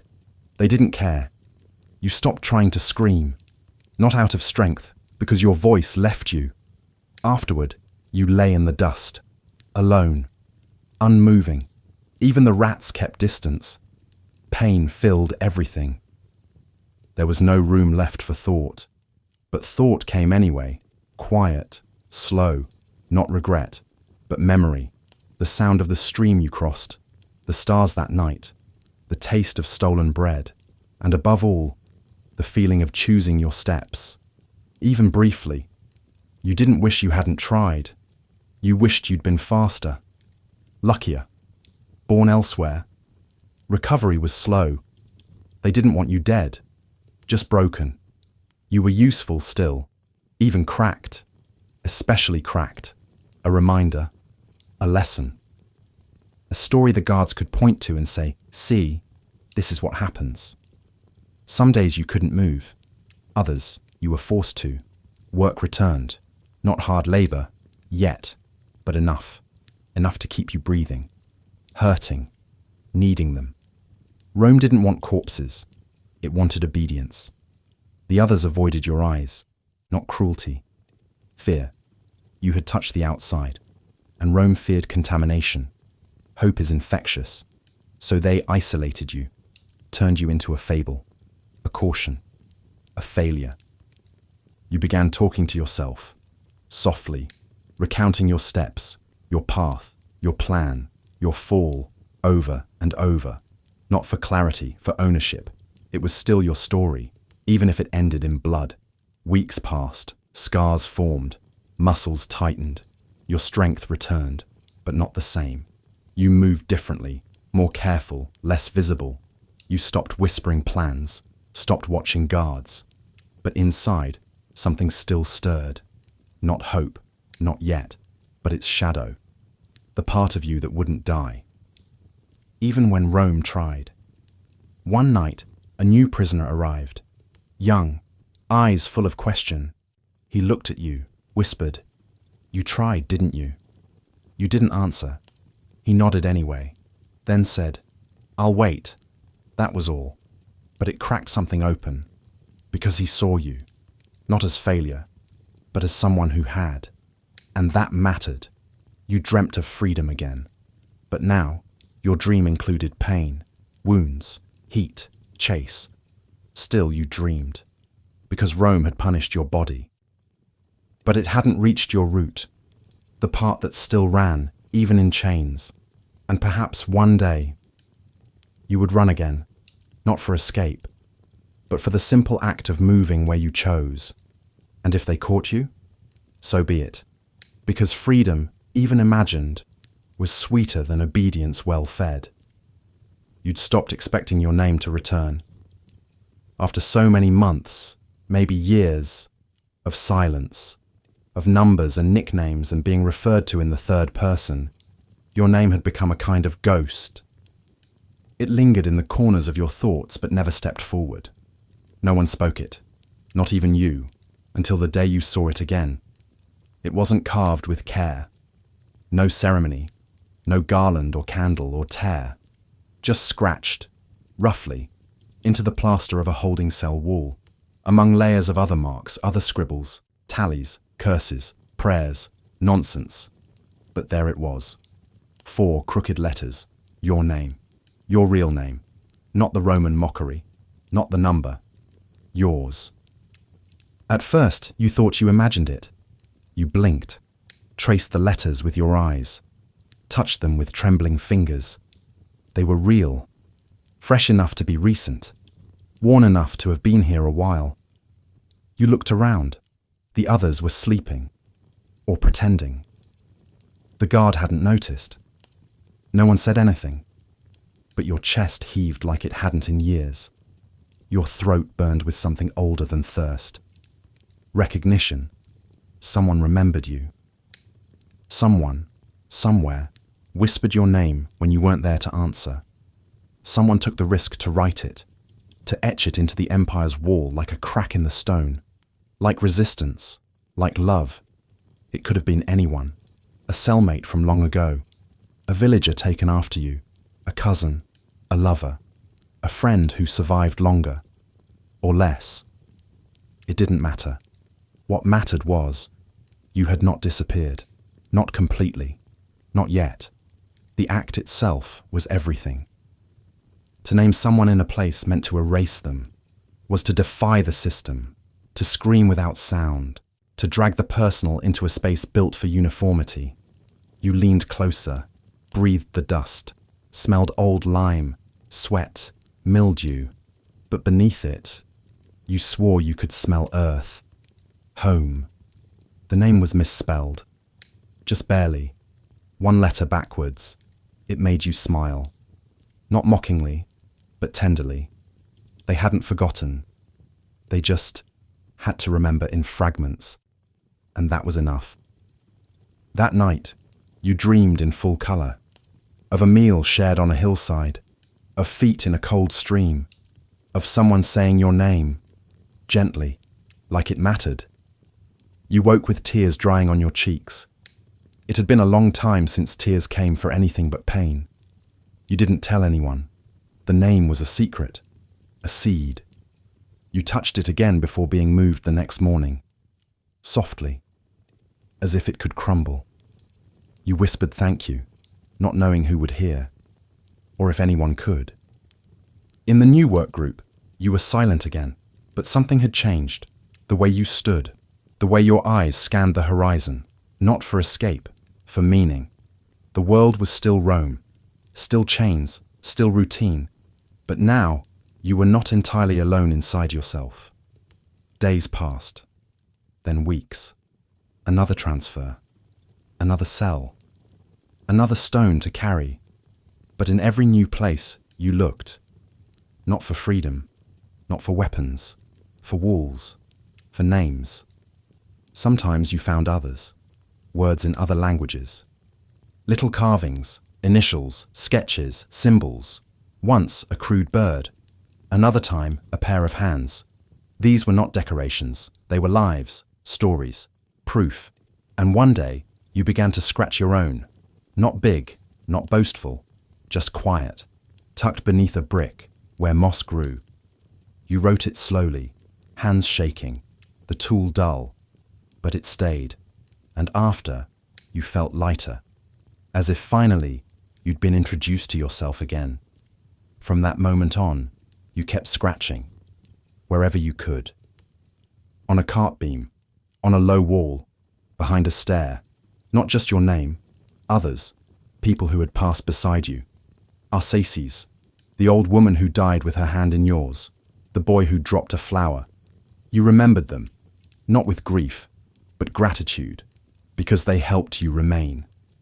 Rome had built arches and columns and laws, but your memory did not need marble, just a fingertip, and dust. You weren't planning escape now. You weren't begging for death. You were building a trail, not for rescue, not for history, But for the next person, someone like you, someone afraid, someone almost forgotten, someone who might, one day, see your name and remember theirs. It happened not with trumpets, not with a scroll or decree, or the lifting of swords in triumph. It happened with a creak, a simple creak, a hinge unsticking from rust, a gate that had opened 1,000 times to let you in, now opened to let you out. And you didn't move. At first, you thought it was a mistake, an accident, or worse, a test. You waited for the shout, the lash, the laugh. None came, just silence, and a guard's voice, bored, flat. You're done. 2 words. You didn't understand. Done? Go. You stepped forward. 1 foot, then the other. Your body didn't believe it. Your legs carried you like a puppet, as if waiting to be pulled back, to be corrected. But the gate stayed open. The sky above it was very, very blue. Freedom. It was a word you had stopped using. It felt too big, too mythical, like a story told to children. And now it stood in front of you, breathing, real. And you were afraid. Not of being caught, not of chains returning. You were afraid of choice, of waking up tomorrow and not knowing what to do, of not hearing orders, of not being given a bowl, a number, a wall to lean against. The weight of freedom was heavier than chains, because it asked something of you. It asked, who are you now? And you didn't know. You walked, slowly, down a road that was just a road. No soldiers, no whips, just dirt and sun and wind that you didn't have to hide from. Your hands shook. Your chest felt too open, like your ribs couldn't contain your heart. You reached for your neck, instinctively, for the collar that was no longer there. And still, you felt it. A bird landed on a tree nearby. You stopped and watched it. It didn't fly, didn't sing. It just existed. You watched it for a long time, maybe hours, because you could, because no one could tell you not to, because time had returned to your hands. You slept beneath a tree, not because you had to, because you chose to. And the stars that night, they looked different. Not kinder, but clearer. You counted them, like you once counted beatings. Now, you counted sky. Food was hard. Freedom did not come with a meal. You begged, hunted, shared scraps with dogs. But each bite tasted different. Not because it was better, because it was yours. You chose to take it. You chose to chew. Even hunger felt sacred. You passed through a village, small, wary. No one knew you. They didn't see a slave. They saw a traveler. They asked no questions, gave you a crust, pointed to a river. You drank, washed. Your reflection startled you. You hadn't seen your face in years. It was older, sharper, but it was yours. You walked farther, met others, some kind, some cruel, but you learned how to trade, how to ask for shelter, how to sleep without dreaming of whips. You still flinched at shouts, still froze at bronze, still woke gasping, but less. Slowly, the chains loosened from inside you. You found a woman who remembered your village. She had passed it once, years ago. She said the well had dried, the fig tree fallen, but the hills still rose. Your chest ached, not with loss, with knowing the world had gone on, without you, and still waited. You followed rivers, hills, stories, and one morning, you saw it. Your home. Smaller than memory, dustier, but real. You didn't run. You walked, step by step, like a ritual, like forgiveness. A child opened the door, not yours, not yet. He stared, ran to call someone, and when the old woman stepped out, you saw your mother's eyes in her face. Her hand shook. She didn't speak. You said your name, the one Rome tried to steal. She dropped the basket, fell into your arms, and you wept, together. That night, by a fire, you told no stories, not yet.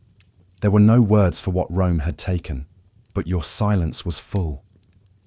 And she understood, because she had waited, because she had never spoken of you in the past tense. In time, you learned to live again, not quickly, not easily, but fully. You built things, laughed, sat under trees, held hands, watched the sky without fear. Each day was strange, but also yours. No one counted your steps anymore, and so, you counted your blessings. Freedom isn't loud. It doesn't always shout. Sometimes, it's just a gate. That doesn't close behind you.